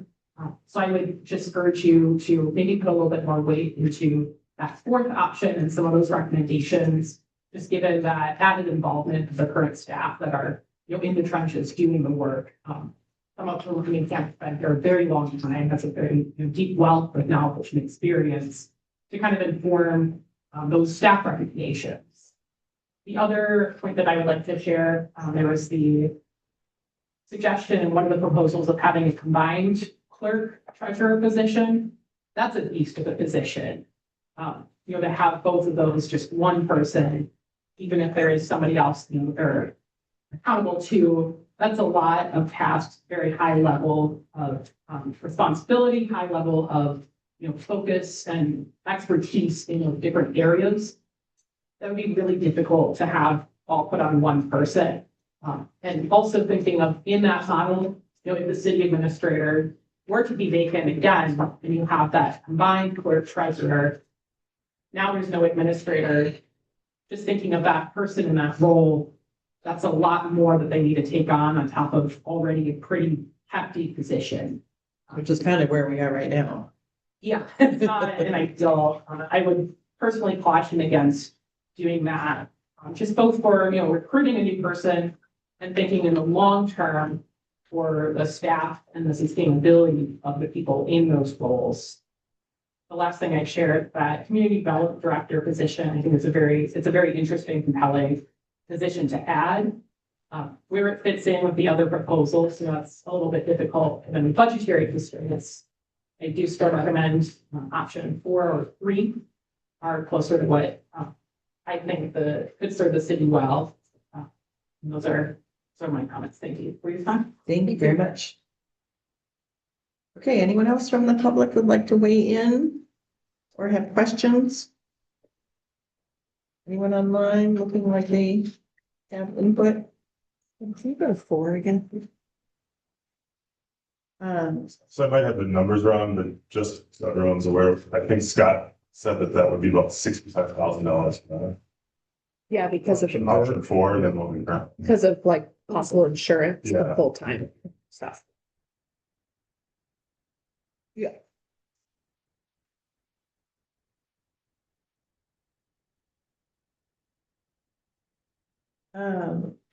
Do we want to close the floor or? Yeah, if there's no one else, I will make a motion to close the floor. Second. Motion by Jen, second by Dave, to close the floor, all in favor? Aye. Opposed? Motion carries. Is there one final comment? Go ahead. During this part of the process, we did reach out to City Bayfield, who has essentially a relatively new clerk, new mayor, and talked about how they handle zoning within their community. Like you, they're struggling as well, and the public works director currently kind of been thrown into that task. However, they're looking at delegating much of that to the county to essentially provide that zoning administrative.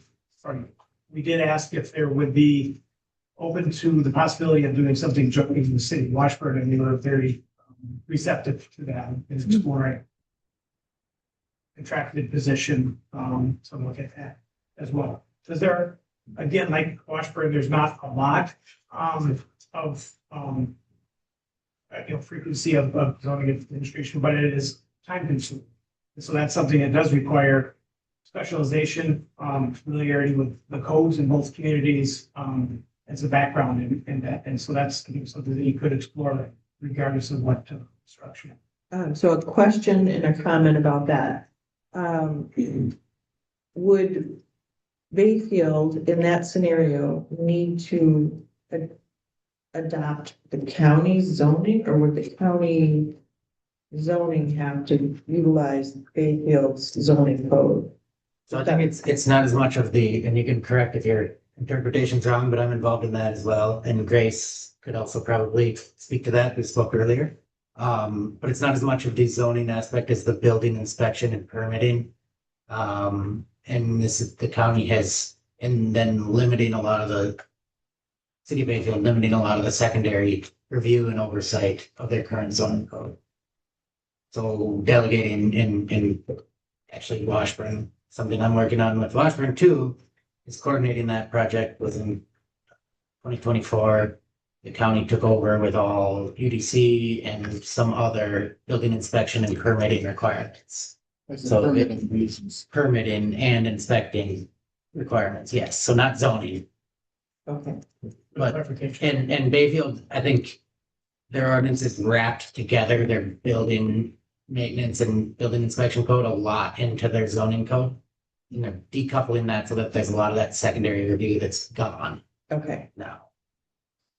And I guess the comment that came to mind as you were talking about that is that I was, of course, thinking of affordability for contracting out for that work. If we were to take that out of the administrator position, still needing to pay the administrator a decent salary, we wouldn't save a lot of money there, but by contracting and sharing someone, you would spend less money doing that than having another full-time position like in that fourth model. So I guess that would be a way of kind of compromising between the two potentially. No, it's a good point, and plus, Max's clarification is good.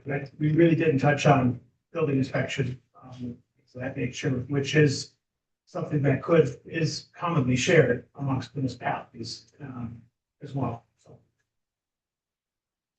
Okay, I kind of have a question along that lines, even though I'm between option 3 and 4. Option 3 has the administrator and the zoning administrator, so I was wondering why the thought process on the option 4 to have the administrator be the deputy clerk rather than the zoning administrator. That's too much work. Is that? What's the step? what option do we have up there right now? We have 4 up there. So it separates it out as its own. I mean, puts it with a community development as well, but that's been one of the bigger main differences. I mean, you're also getting that extra position then. So It's not a complete extra position, it's a quarter extra position. Or maybe part-time. 0.4. Point, whatever. but just like having the administrator be a deputy clerk rather than the zoning administrator, what's the thought process? Was there? Why that seemed a better option? That would be one of these two. Well, as of, I don't know if you want to comment, go for it. I guess we were looking at having a different person do zoning. That completely separates out the zone duties. Yeah. From everything else. And then just thinking about the option that they had, I think it was option 2, was the community development zoning.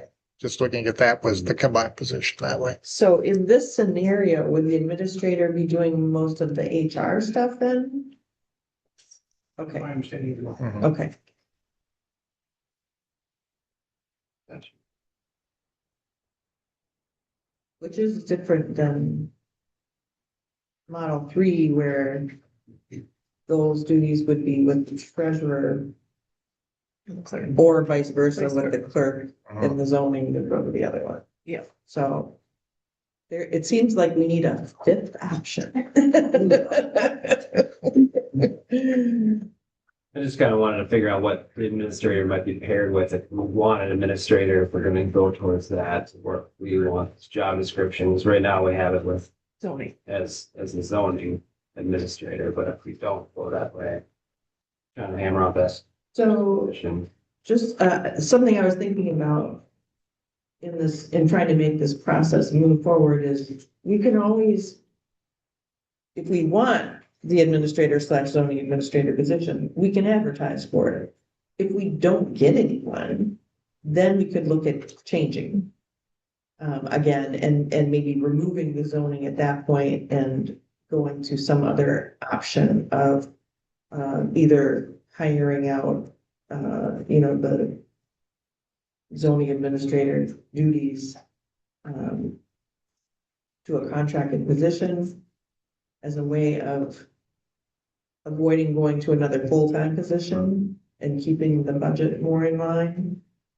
I guess there are options, but we kind of have to decide what do we want to do, and do we just try to do that first and then take it from there?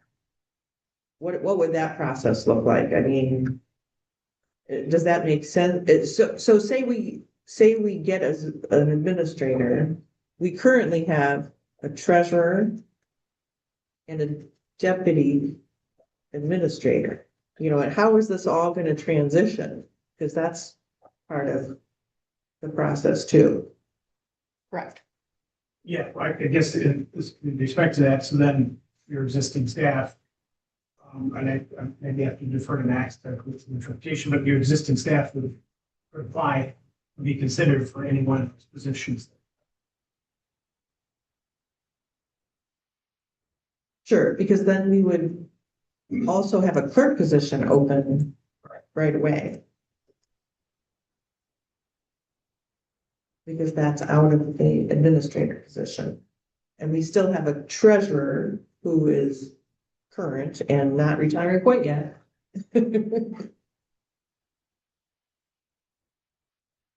So the option 4, I like option 4 because I think the transition with our current staff will be better. I think the thing is that's holding us back is the extra money, I guess, is that like that's the big.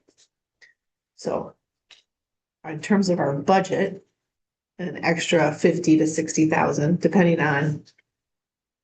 And the other thing is, can one of these positions up here be 3/4 time? You know, versus full time, like the Community development specialist, perhaps. yeah. So that you don't like go over what you're currently budgeted. At what percentage of a position do the benefits kick in, or is it like a prorated? Wisconsin retirement, I believe it is $1,500 a year. I don't know. I'm not sure.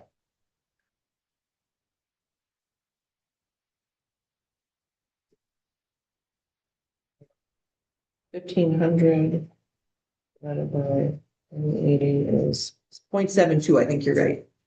So it's 0.72 of a position. So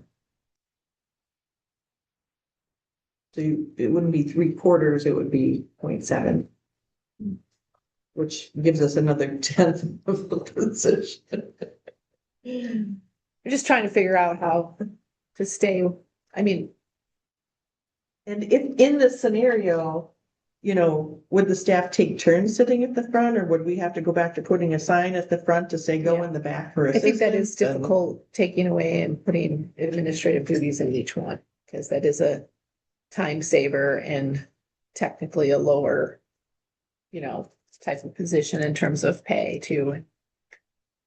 Yeah, I understand that. That is one of the, that, to me, that's one of the downfalls of this position, along with the extra money. It's an option. Okay. So, does anyone have a motion they want to make for further discussion and just moving things along? Do we need to take action on this tonight, or can council wait? Depends on what your motion is. I mean, Not required to no, take action. absolutely not required. No, I think the problem is if we don't start Yeah. getting some kind of like Forward momentum on an administrator at some level. Yeah, And I would think that, you know, whether we like option 3 or 4 combination thereof, both of them include an administrator. And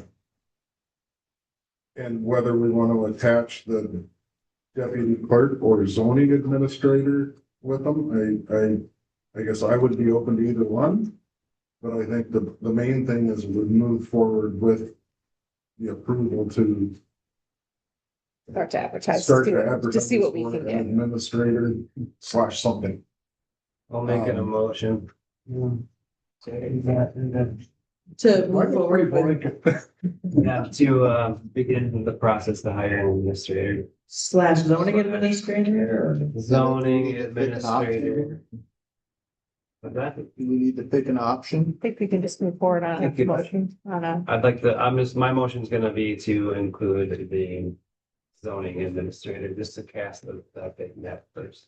Okay, so there's a motion by Jared to proceed with hiring an administrator / zoning administrator And does that include leaning towards any organizational structure in particular? I'm not gonna, No, okay, not on this separate, motion. okay. Is there a second to that motion? Okay, second by Don, And then, discussion. there we go. Just to clarify on that, that would be according to essentially the proposed job description. Correct, yeah. Okay. Okay. So Darren? we wouldn't have to move forward with the, I guess, whether option 3 or 4 on, at this time, would we? It's strictly we're essentially just saying that we want to move forward with the administrator / zoning position. For this motion, yes. In general, we are going to at some point need to wrap up the process of the organizational assessment and pick a structure so that we can fully develop other job descriptions. Correct. And have that part of the final report. So we'll need to follow up fairly quickly on that. But that doesn't have to be tonight. And we could really try to wrap this all up at next week's reorganization meeting potentially. Or shortly thereafter. Get your position descriptions, like, we can get your funding. Yeah, okay. And that, I think that would be fine. Because we still need to decide, on a process of, whether we're gonna hire a firm to do the hiring of the administrator, which is a whole separate issue. So I think it's fine just to proceed with this for now and then come back with some additional job descriptions and more decisions soon.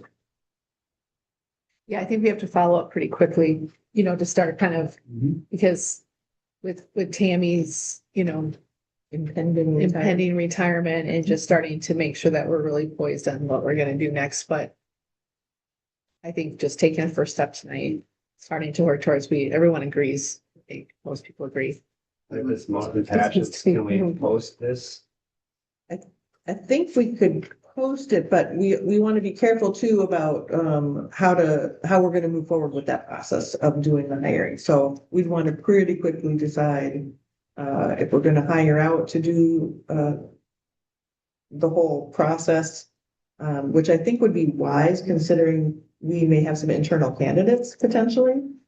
But we need to know how much that's gonna cost and pick a firm to do that, whether it's PAA or someone else. So that'll be a whole other. Can that be on the agenda for? I think so, yeah. Mhm. I'm just gonna give my recommendation before we get, our meeting ends. If this is the route, which I don't necessarily have an issue with, but given Washburn's extensive zoning ordinance, I think we are going to end up in the same position we were with Scott. And I would recommend that the planning commission in the future take a look at narrowing and making an easier zoning ordinance for Washburn. Yeah. Duly noted. 5%. And agreed. Without destroying the city. You want it all. Okay, anyone else have comments or questions on the motion that is on the floor? Seeing none, we will proceed with the vote. All in favor of proceeding with the process of hiring an administrator / zoning administrator, say aye. Aye. Opposed. Motion carries. All right, one step closer. Thank you very much. Thank you very much. Appreciate it, and we'll be in touch. You bet. Okay, safe travels. Okay, with that item done. The next item would be presentation and discussion on room tax commission annual report. No, However, oh, did I miss one? you don't have the updated one. Oh, I don't have the amended agenda, you're right. Okay, so we'll move on to the discussion and action on the appointment to fill the vacant District Two alderperson position. Which is on the amended agenda, which I didn't pick up. It's in your box. It's in my box. I obviously didn't pick it up either. So for that, Max, can you just tell us what our process looks like here? Yep, so here, this is to fill the vacant position in District Two from Doug Ament. Since he moved out of his district, under state statute, the council has the ability. The council is the one charged with filling this position, and that's done by majority vote. City put out notice to anyone interested, and we received two interested applicants. I believe they're both here today to provide a statement to council and answer any questions. Council may either vote, make a majority vote on any of the individuals, or may leave the seat open. It's not required to be filled. But that's the process that this goes on. And this vote to fill this position and the seat is through the end of the vacant term, which is through next April, 2027. Doug had 1 year left on that job.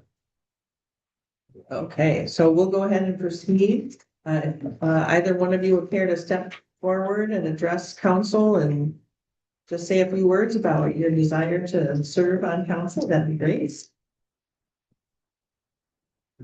Mr. Reines? Tom Reines, former District Two Alderman. I served on here for 6 years. I worked in 4 of his. And enjoyed working with 3 of his. We got some stuff done, Dave. I'm not gonna ask you to talk. I would like to get back on there. That would be nice. I was for growth before. I'm still growth. I've been still talking to some companies, but they're kind of holding off because prices are getting too high and things are slowing down on what they sell. And that is slate related. Which the city has a history of lake related industry, like boat building. That goes way back, and then housing is another. I know that in the Aurora project, there was over 200 applicants for 40 units. And I said, I think I talked to you about it, that we need another 100 to 150 housing units to cover the need. Because you have a lot of older people moving out. They want to downsize. They don't have to do the maintenance on the house. My generation, but no, that happens. And I would really like to come back and work with all of you. I know somebody is. You got any questions? Go ahead.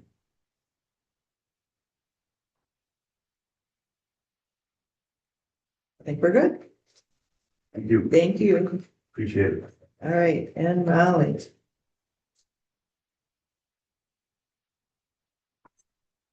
Thank you so much for opening this up. One thing, Dave, you said that you have to want to be here to live in Washburn, and my family and I recently moved back this past summer. We lived here for many years before we moved to Austin, Texas for the last 12 years. And then we moved back this summer.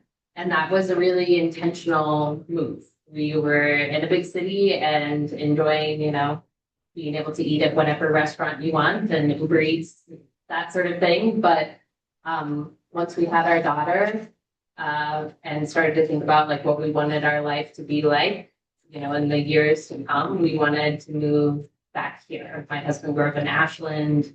We have ties to the area.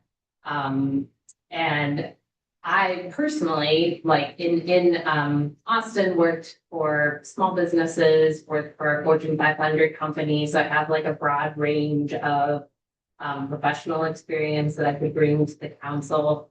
And then since coming back to Washburn, One thing that's been really important to us is to start investing in the community as a family. And one of the things that's also mentioned, she would be very sweet of her to speak on my behalf, but one of the things we've been doing as a family is renovating the basement of the Washburn Meditation Center to make that available as a movement space for everybody. And so I'll have a grand opening this summer, but that's something that I'm able to bring some of the expertise, some things that I learned from my time away and share with the community. And that's really important to me. And also renovating the historic space and taking care of it. So, you know, it's basically, when this opportunity came up, the idea of supporting the community from another sort of perspective was really appealing. I'd love to learn more. I would love to support Washburn in any way I can. And as my family and I were thinking about like what our next 10 or 20 years would look like, we wanted to be here. Very good. Anyone have any questions for Mallory? Thank you very much. And so with that, we do have to do a public vote on this. There's no, you know, like, what is it called? Hidden ballot or? Secret. There Secret isn't an ballot. ability to do a secret ballot. It has to be a public vote. So someone will need to make a motion on what they would like to, who they would like to appoint. It's a different process than normal. And then we would need a second on that, or?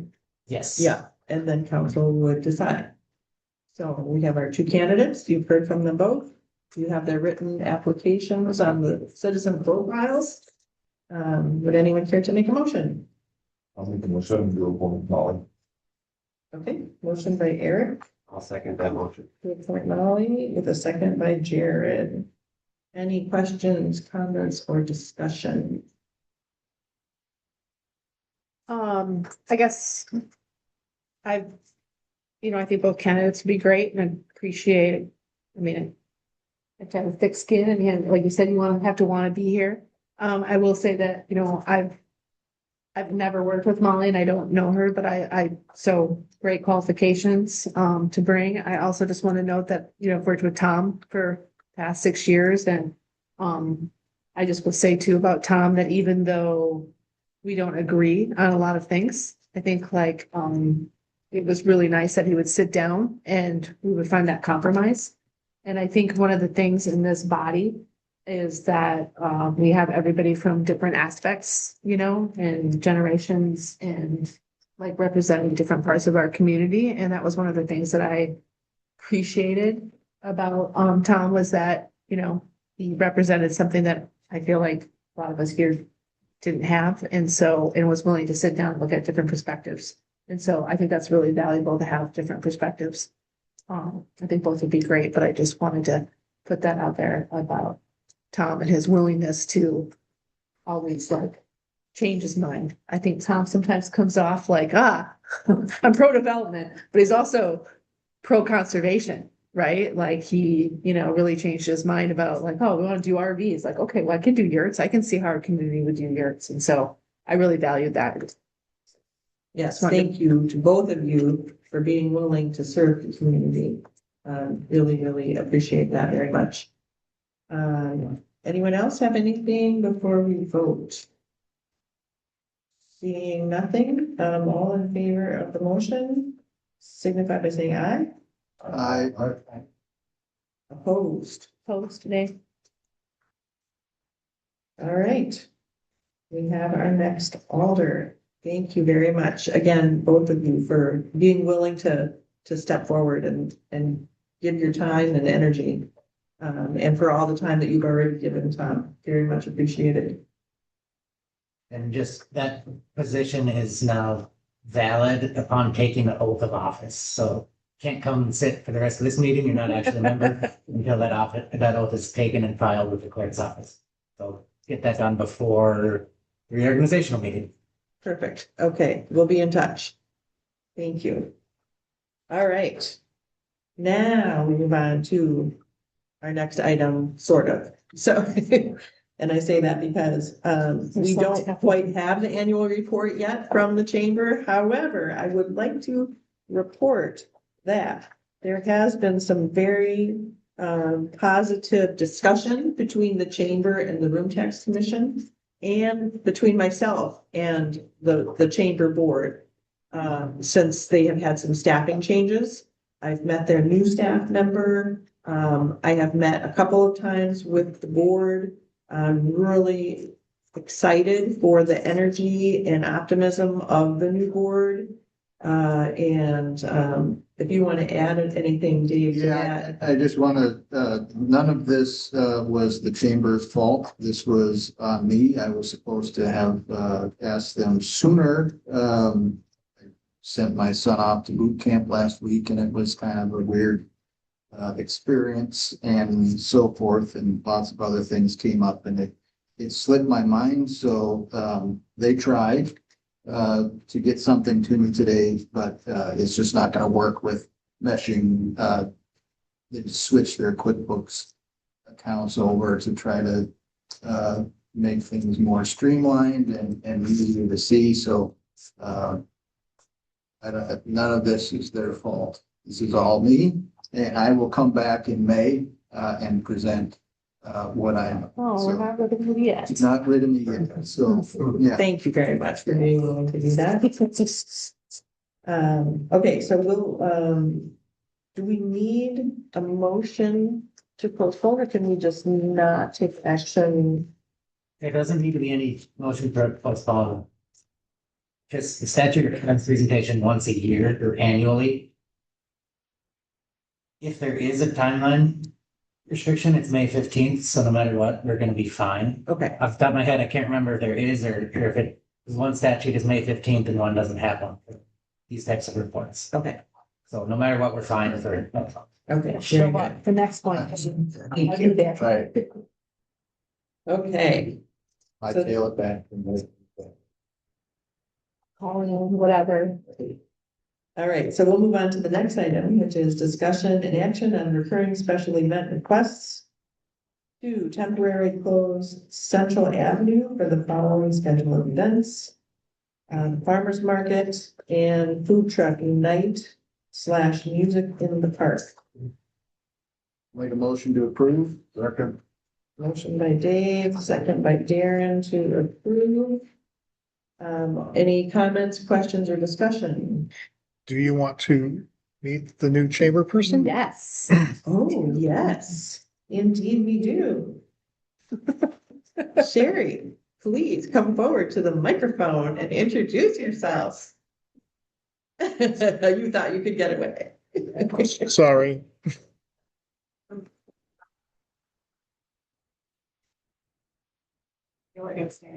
Sure, no, that's okay. Use your outside voice pretending that you're yelling to the people online.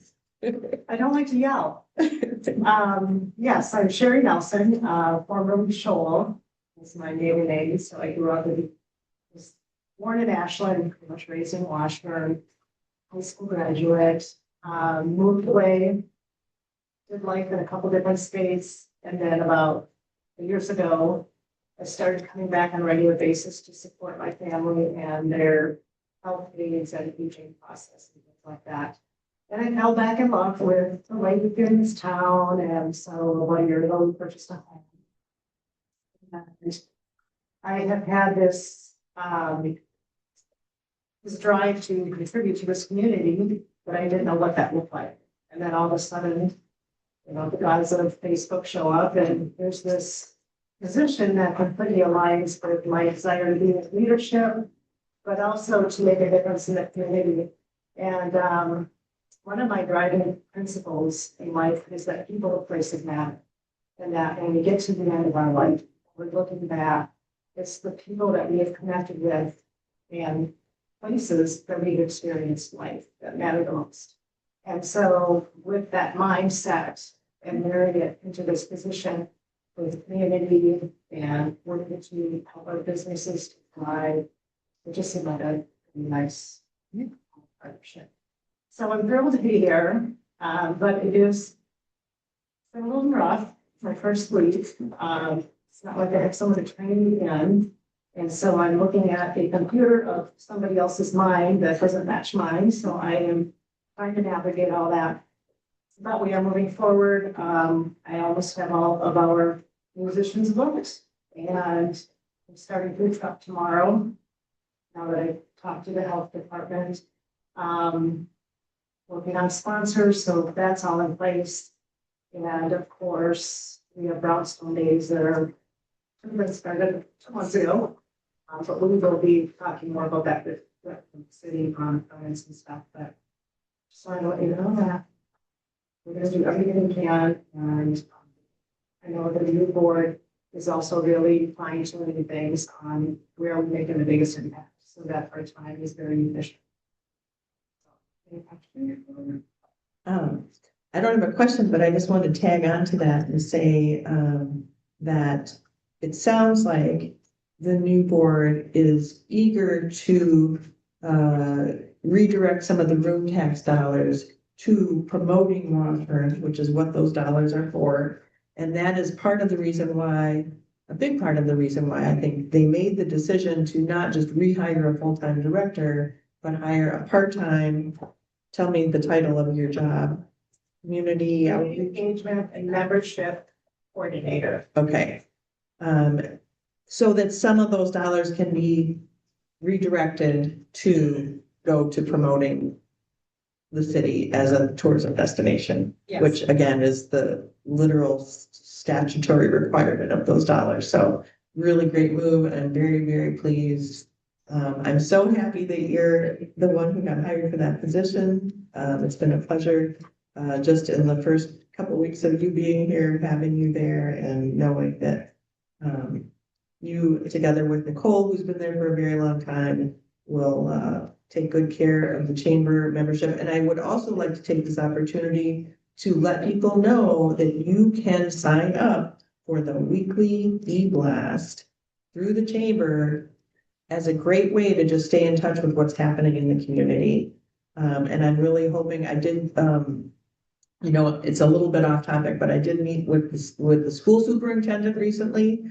And had a chance to talk about how there's a little bit of a disconnect between what's happening at the school and what's happening in the community in general, and just the community knowing about what's happening at the school for those of us who aren't involved in the school anymore with children being there. And so I'm hoping that the chamber can be one of the pieces of that puzzle coming together for information to flow a little bit better.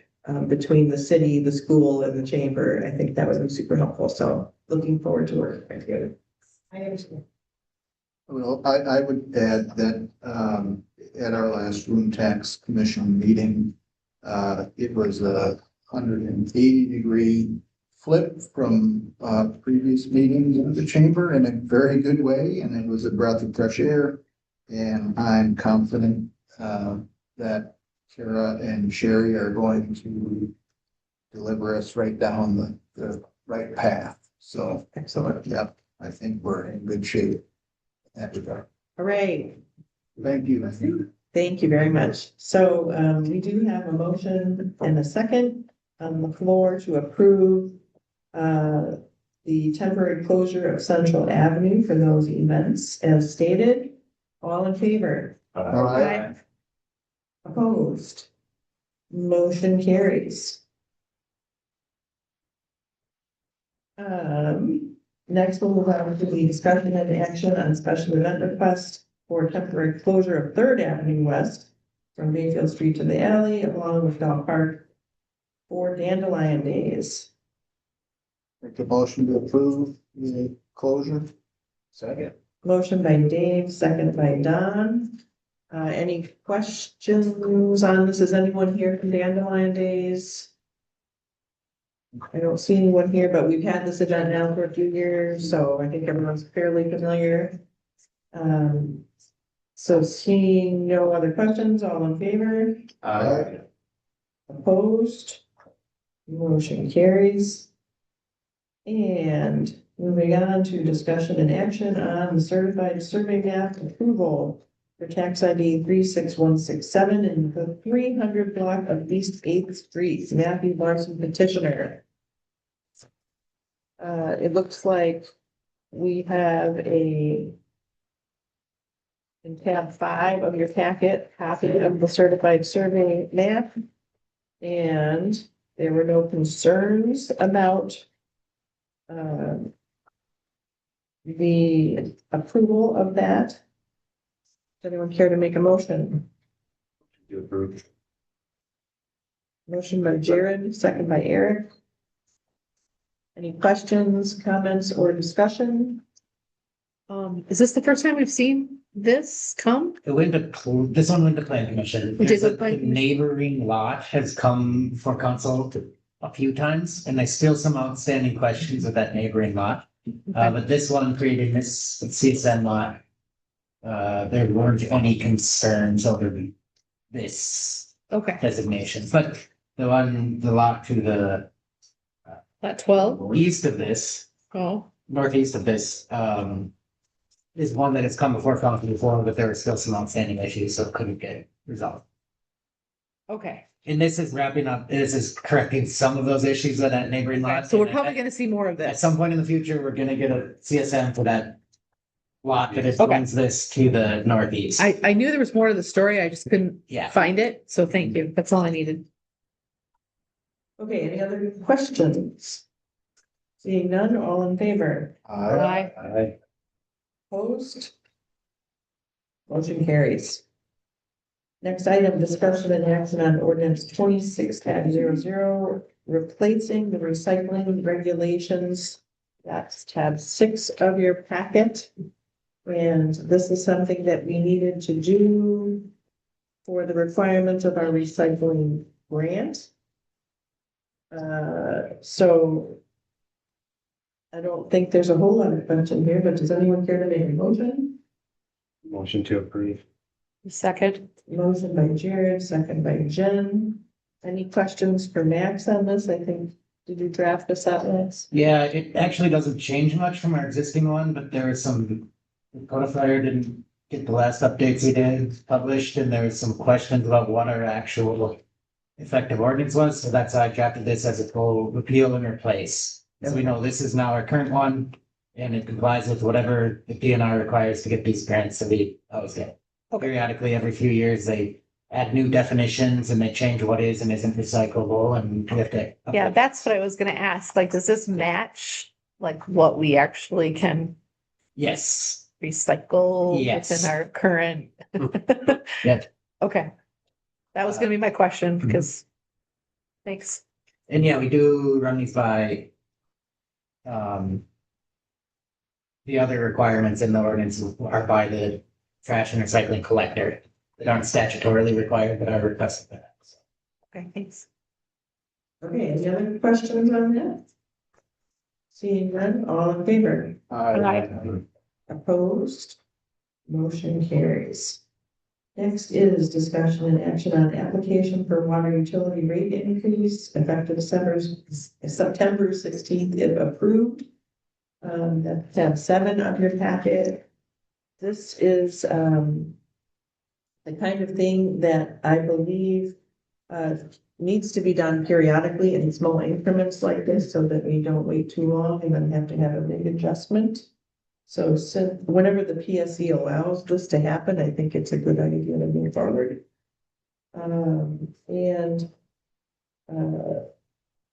Tammy is requesting our approval to complete the application process for the rate increase.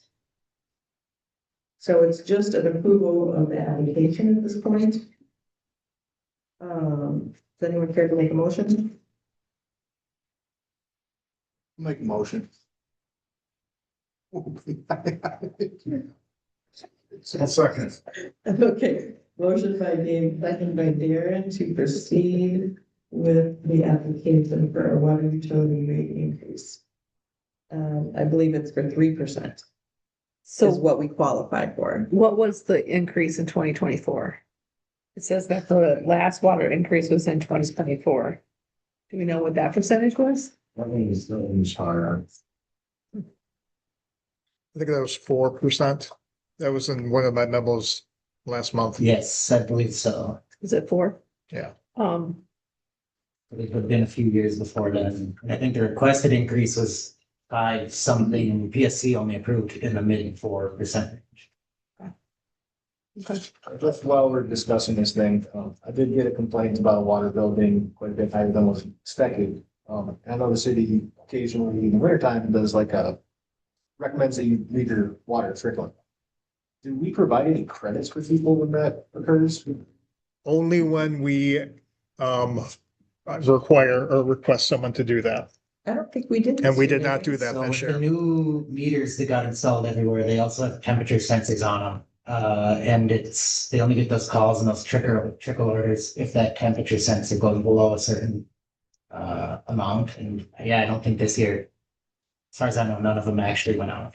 Part of the reason with the phase one reconstruction is that we did not need to do that as much anymore. We used to do an annual trickle order, but we have not done that for a couple of years. Thank you. That's my question. Anybody else? And how does ours compare to like other communities in terms of do we know? For the water utility rates, it is middle of the road for costs. I would say, not the cheapest, not the most expensive in surrounding municipalities, Thanks. but the best tasting. That's right. All right. Thanks for that information, Max. All right, any other questions? Seeing none, all in favor of proceeding with the application? Aye. Opposed? Motion carries. Next is discussion and action on proposed contract with Republic Services for refuse and recycling services, and unfortunately for a rate increase effective June 16th. That's tab 8 of your packet. Unfortunately, we don't have any competing proposal because of the timeline apparently needed to get this in place before the service starts. I don't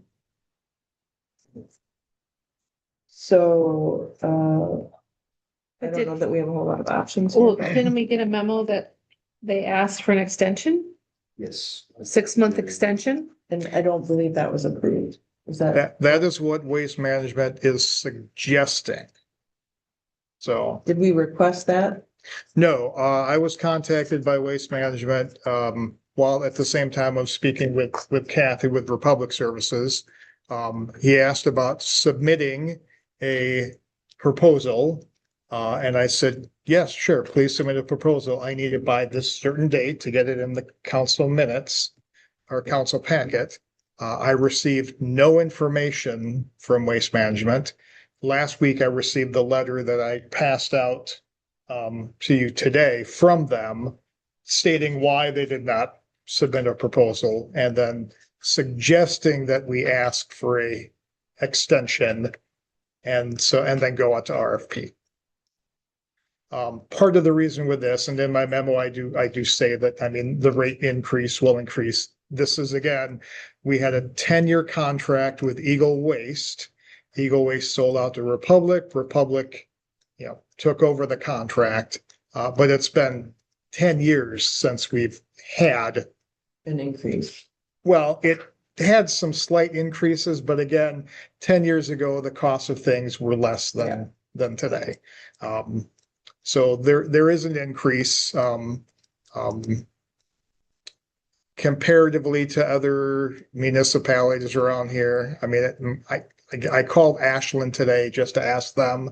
Ours would be higher, but at the same time, they're a larger community as well. We do have representatives from Republic here today, if you would like to ask them questions directly.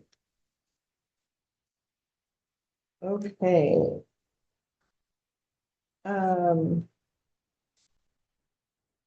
So there are 2 separate parts to this, correct? There's the trash and then the recycle. Is it all together in one? At the very end, they have the cost breakdowns, but this also includes Oh, that's. So exhibit B would be the residential fees, and they are proposing a 4% increase each year moving forward. The backside of that would be our costs for dumpsters at parks and other city facilities. Where are we with our contract for the parks and other city facilities? Where are we? Yeah, like, is that going to be expiring anytime soon too? That's, It's in the same contract. Oh, it is. that was amended with the current one. Okay. Yeah, we did have a couple amendments with that since Republic took over. Yeah. Go ahead, Jen. So when Republic took over, so I can just remember back to when we had Eagle came, they gave a presentation on how the trash pickup worked and then also how the recycling center was pretty state of the art. I mean, I got to go as a council person to go over there and do a tour of it. And it's pretty cool. And so I'm pretty happy about how, I mean, to me, like recycling is everybody's really, guess they don't believe sometimes that we're actually recycling. They believe that it all goes into the same place. And I could with good faith to constituents say, actually, no, I've been to the plant and it's amazing how many times it goes through the conveyor belt and how they store different things to find a market for it. So my question, is that still with you? Do you guys still do that? Absolutely, yes, absolutely, yes. Eagle River, Wisconsin, of course. Yep. Is our recycling facility, and yes, we do recycle, and we have belt, and people, actually sort it. We also, just installed, a mechanical arm that also is AI, and it separates as well, along with the people that stand there.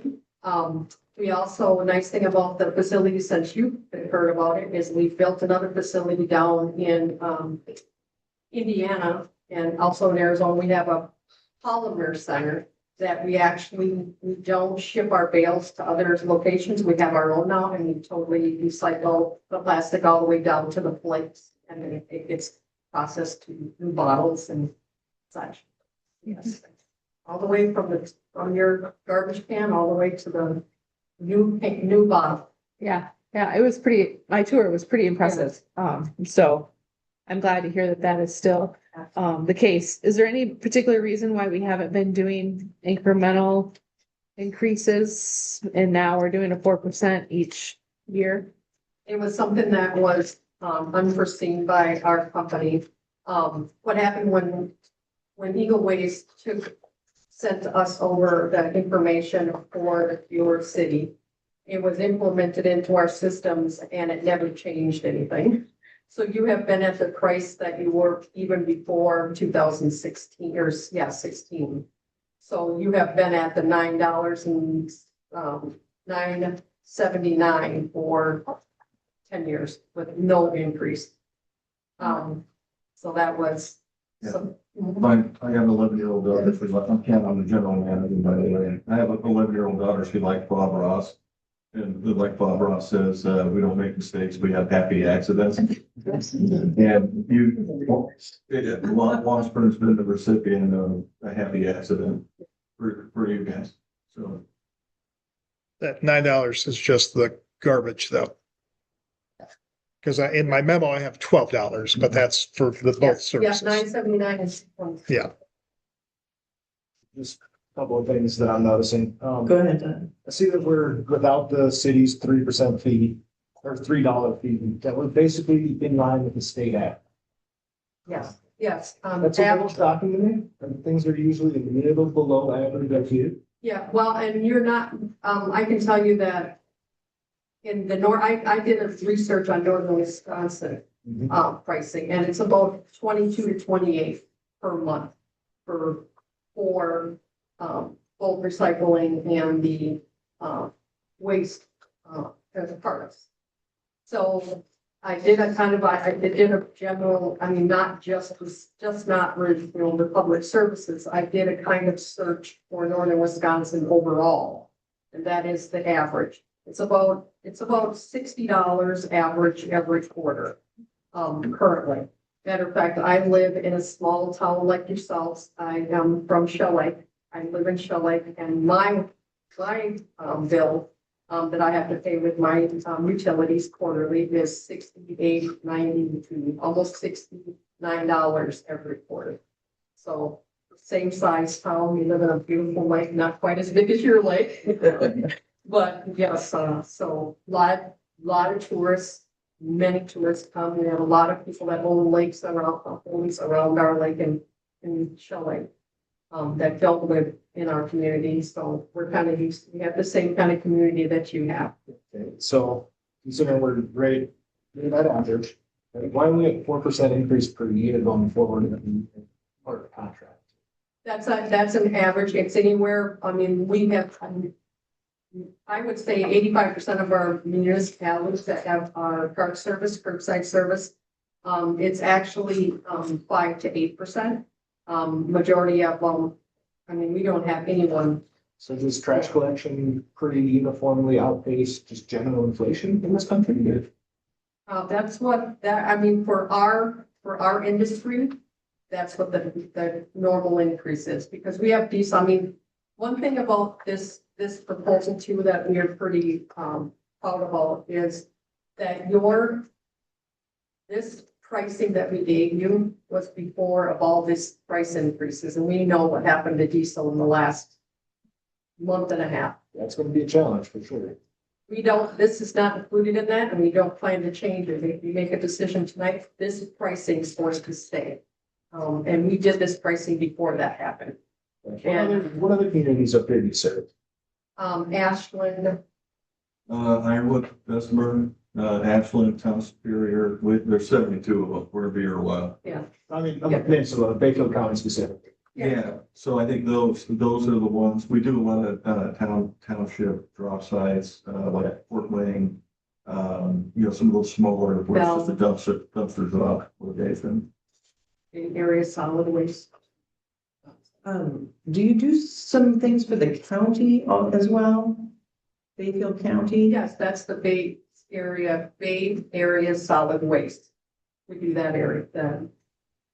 What I'm thinking of in particular are the campgrounds that the county owns, I think. Maybe. Off the top of my head, I'm not sure about that one. That wouldn't be that would be my expertise. I municipalities only. Okay. So that might be in an open market category, because in Barron County, most of the parks are campgrounds. We're in an open market. They're outside of the municipal. Another sales department. Yeah. Kathy does the cities and towns. Okay. Sales manager that does open market and campground. Okay. Stuff like that. And the reason I ask is we recently were dealing with our contract. I work for Bayfield County as well, and we were trying to get a better rate on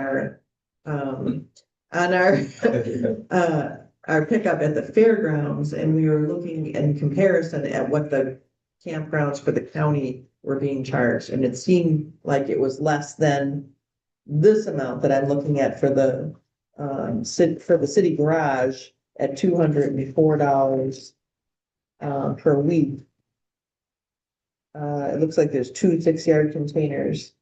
That just seems high in comparison to the. Do you know the size and the frequency? I think it was a 6-yard container, but it may only be 1. But even if you doubled what that amount was, it was still a little bit less than this $204. Is it once a month or bi-weekly, or is it? I want to say it's weekly, just like this one. I'd have to take a look at it. Sure. I don't have all the pricing and the stuffs memorized, but I'd be happy to take a look at that. Okay. Absolutely. And so that's what, I guess I'm wondering, like, is there any wiggle room here, for negotiation on the price? Or are we looking at just the residential right now? I keep getting confused because I'm seeing, 4% increase and the 30. I'm seeing mostly the focus on the residential, but then it's together in the contract. All your pricing that you see is all part of one contract. Right, yeah. Yeah, and 4% increase across the board on everything that you see, every part or every container and every part would have that increase. Yeah, so I'm a little concerned about that one in particular. For the city garage. Just the one, the city garage, is that, Yeah, I've, just to kind of echo that a little bit, I mean, you guys have done a great job for the past 10 years. I Yes, think we thank you haven't- for the happy accident. Yeah, I think we haven't gotten, I think people have been pretty happy with the service. And so, and like when you can't make it, you let them know, we put the Facebook, I mean, I think there's been, people have been happy with the service, right? I think I have gotten several phone calls on people being concerned that it's almost doubling. And then we're adding that 4% each year.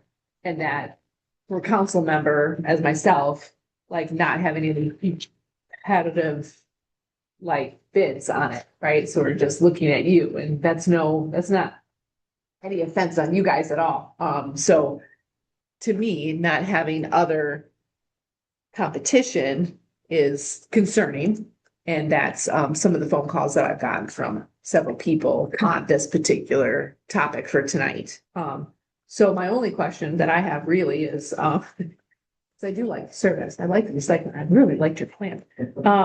Would you entertain like doing an extension for 6 months so that we could maybe do some competitive bidding? I mean, I know that's asking a lot. I'm just asking the question for my constituents.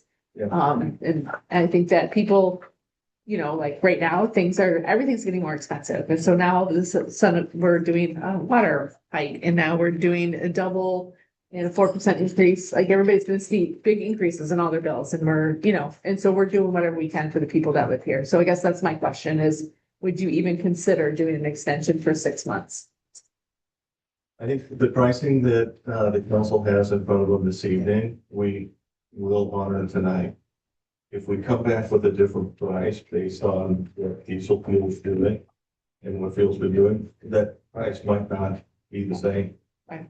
So, we would prefer, I don't know if there's a whole lot I can do there to assuage your angst there.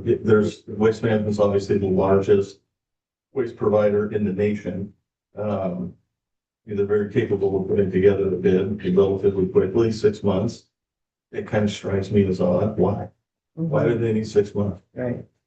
We were able to sit down, pretty briefly and put it together. But we submit bid packages all the time too, so the 6 month number just seems kind of odd to me. That they're asking for that amount of time. It doesn't make a whole lot of sense why they would do that. Yeah, and it's not your fault that we don't have I other know. bids, right? I'm trying to figure some options for us because, doubling things for our folks. Yeah. And having a 4% increase every year that is your company. I'm not questioning you. Appreciate the bid, appreciate the business, appreciate everything that you do for small towns. I'm just trying to figure out any options. So thank you. And again, I did speak with the person before this date. Said, sure, give me a bid, and they did not contact me. Yeah. What was I had a deadline. What was the cost of the they spoke of?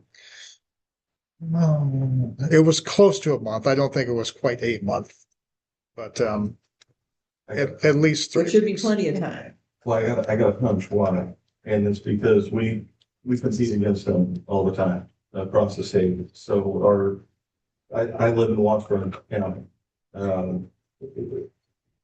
We go all the way. I have business down in Boston, all the way up here, Ashland Bayfield area, all the way over to Eagle River.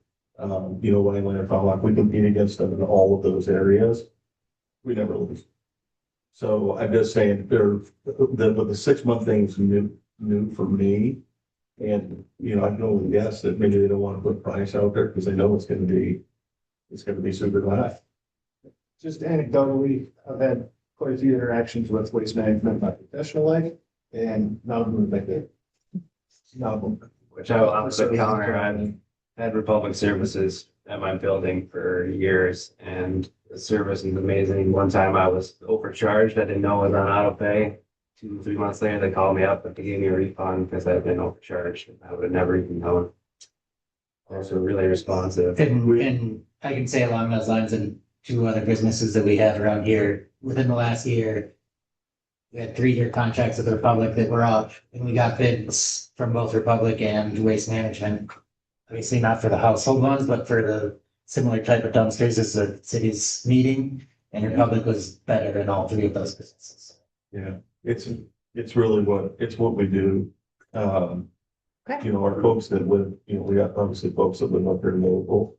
But to your point about the, you know, when there is an error, because we're not perfect, we're bound to make a mistake. But we also have local folks, local sales folks, you know, that live here locally and work here locally. And one of the things we find where we go is sometimes, you know, the competition can either water, you know, so. Great. Well, thanks for the dialogue. I mean, that's what people want to hear, right? That we're asking the questions and, yeah. Totally. Request for you guys at least, if you're operators, the guys who come out and collect the trash. Have them item down their engine before they put that on back down. I know it's a nitpicky thing and some dust spills and whatnot, but. We'd love to hear. Man, it sucks having to clean up the trash after the trash truck comes. Okay. It's moving a little too fast. The residential guy coming through. It doesn't happen all the time, but when it does, it's like. Is that why that happens? I think so. Well, hey, too, so everybody knows all of our trucks are equipped with front facing cameras that are basically, as long as the battery switch is on, we can recover footage from anything that happens during the day in the cab and outside of the cab, which is super helpful. So I'm sure sometimes you guys will get calls from people, hey, my trash can didn't get picked up. You get it all the time. Sometimes they get set out late. Sometimes the people make a mistake. But it's super helpful to get some of those because we can go back and look at it. We're obviously not sitting there every day, you know, spying on everybody. And when we get those complaints, we go back and look and say, hey, we gotta do that. We have used that. You have done that for. It's not a consistent major issue, but once in a while. So back to the pricing. Is there any wiggle room on that, weekly, container price for the city garage? That's the 102 each. Yeah, so it's 204 listed. Yeah. Do you have I'm a terrible negotiator, I'll be honest with all of you. Do you have a price in mind that you have something for people like? I think it was closer to like 85 per instead of 102 per that were, you know, it's not a huge amount. That's the one that's right, the one I circled, it's 204 for 2. So it's 204 because they're 2. Yeah. So instead of So 102, you want it to be 85. That's, And it's just this one. I mean, that's the only one that's standing out to me. I don't know. Yeah. I guess the question I would have is on, you know, Because we have, when I'm working with dumpsters at work, and Yeah, I'll be honest, I use Republic as well. We drop down, and Curly would probably have the answer to it. It's truly how full are these containers? Do we need 2 of them? Do they need to be emptied weekly? Because ours that I had set up on weekly. the one we're talking about is at the city garage. Do you have any? and we talked about, yeah, come on.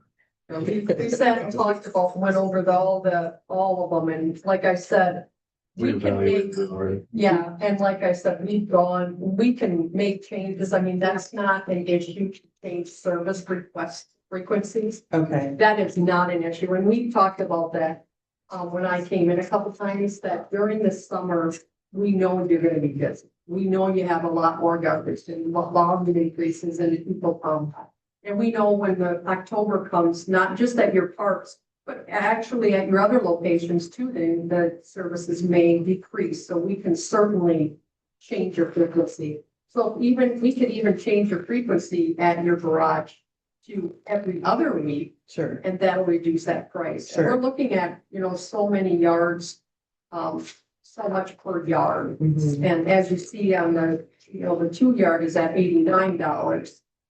And that's at the edge of Bolton. I think if that's the sticking point, if it's 85 versus that 102 or whatever, if that's our sticking point, I think we're still looking at $160. I think we can do that, too. That makes you feel better. Thank you. Curly, what about, do we need 2? Well, right Or now. is that something that's negotiable Yeah, within the right now, contract? Right. Okay, We pull, the other one's been about half, quarter to half, and that's at a weekly pickup? at a weekly pickup. Yeah, And I was looking at it as far as come summertime, it'll be like an overflow. Sure, sure. Parks dumps are being full, we got a place to. Place it in here. So we probably need to keep the two, so if you could make that tiny adjustment, that would be appreciated. I mean, you know, Give the mayor a win tonight. I don't think that, you know, the frequency changes isn't something that's outside of the. Sure. We always make frequency changes, so if we want to, you know, put one on once a week and your other 6 yard, we can do every other week or just turn it off. Until it starts filling up and then, like I told him, always give me like 8 days or 7 days notice, say, hey, we need to turn this on for once every 2 weeks. And then I'll get it started the next week and it'll start. And then we can leave it on, we do have to leave it on for at least a month or 45 days. And then if you want to turn it off, yeah, I mean, And it sounds like we're gonna keep the two. Yeah. At weekly, you know, so that part would stay. And I just want to. empty some of your stuff at the garage. I want to point out to the public that by the city saving money on our own garbage, that of course saves taxpayer dollars as well. So even though we may not be getting a better price on the residential necessarily than what was proposed. Thank you for making that adjustment. I think that would be helpful. I apologize, I didn't notice this before, but on exhibit A, in some maybe revisions needed, paragraph 3 references, section 7 of the agreement with a rate adjustment, but there is no section 7 there. There appears to be 4, 5, or 6. 4 or 5. There was, let's see, where. Just for which- getting that clarified for this final version. What page? Go ahead. Yeah, exhibit A, paragraph 3.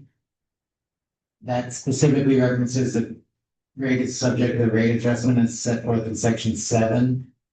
But either on that exhibit or the main one, section 7 doesn't have a rate adjustment part, so. 7. And we could just talk about what it had to do with industrial. And lost it. I see, I see exhibit or, yeah. So exhibit A and then number 3.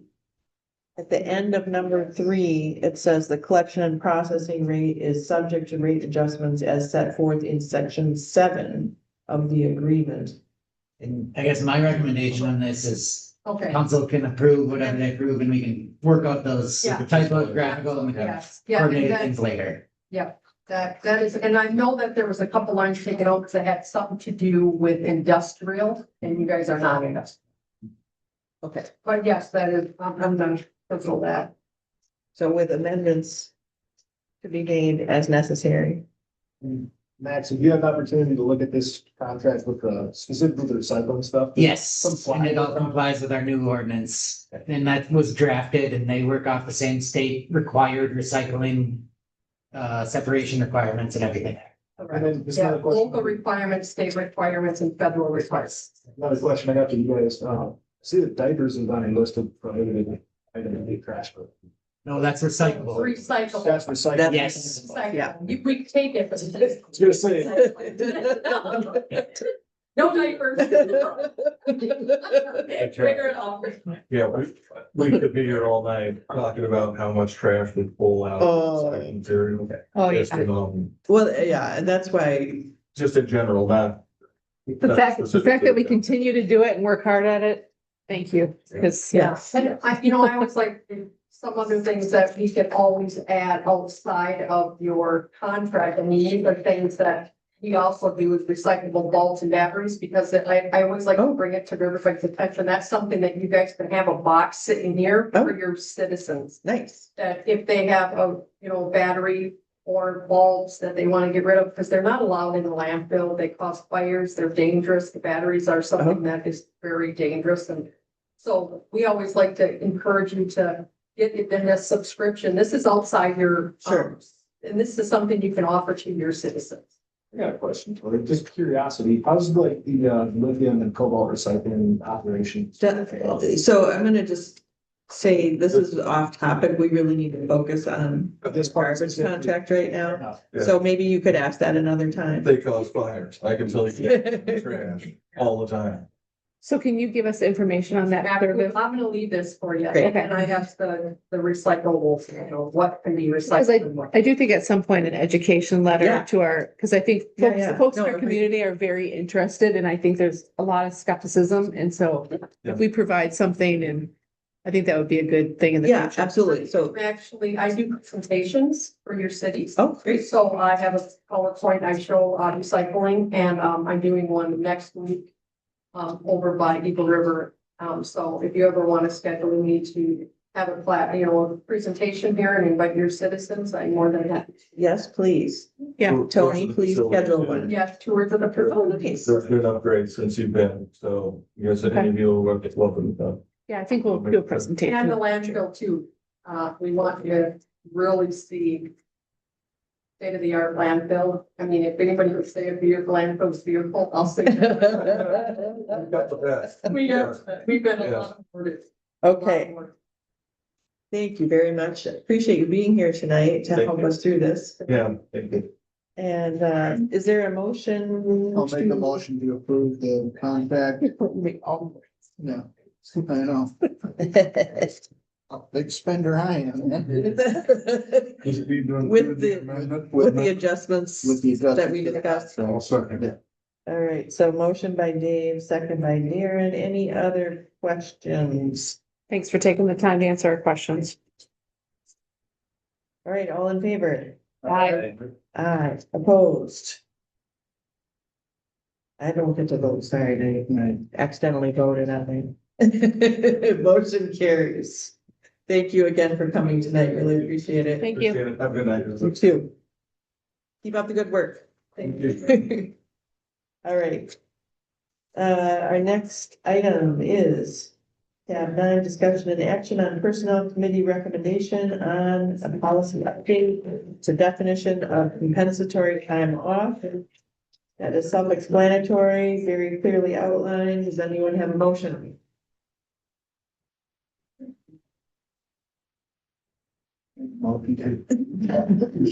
Motion by Dave. Second. Second by Don. Any questions, comments, or discussion? All in favor? Aye. Aye. Opposed? That's it. Motion carries. Dave's going for a record here. That's it. That's it? That's it. That's why I looked at him. That's it. It's the last one. All right. And with that, our business is concluded and we are adjourned. Thank you, everyone. Have a good night. Everybody. It's good work. Hey, it's the group.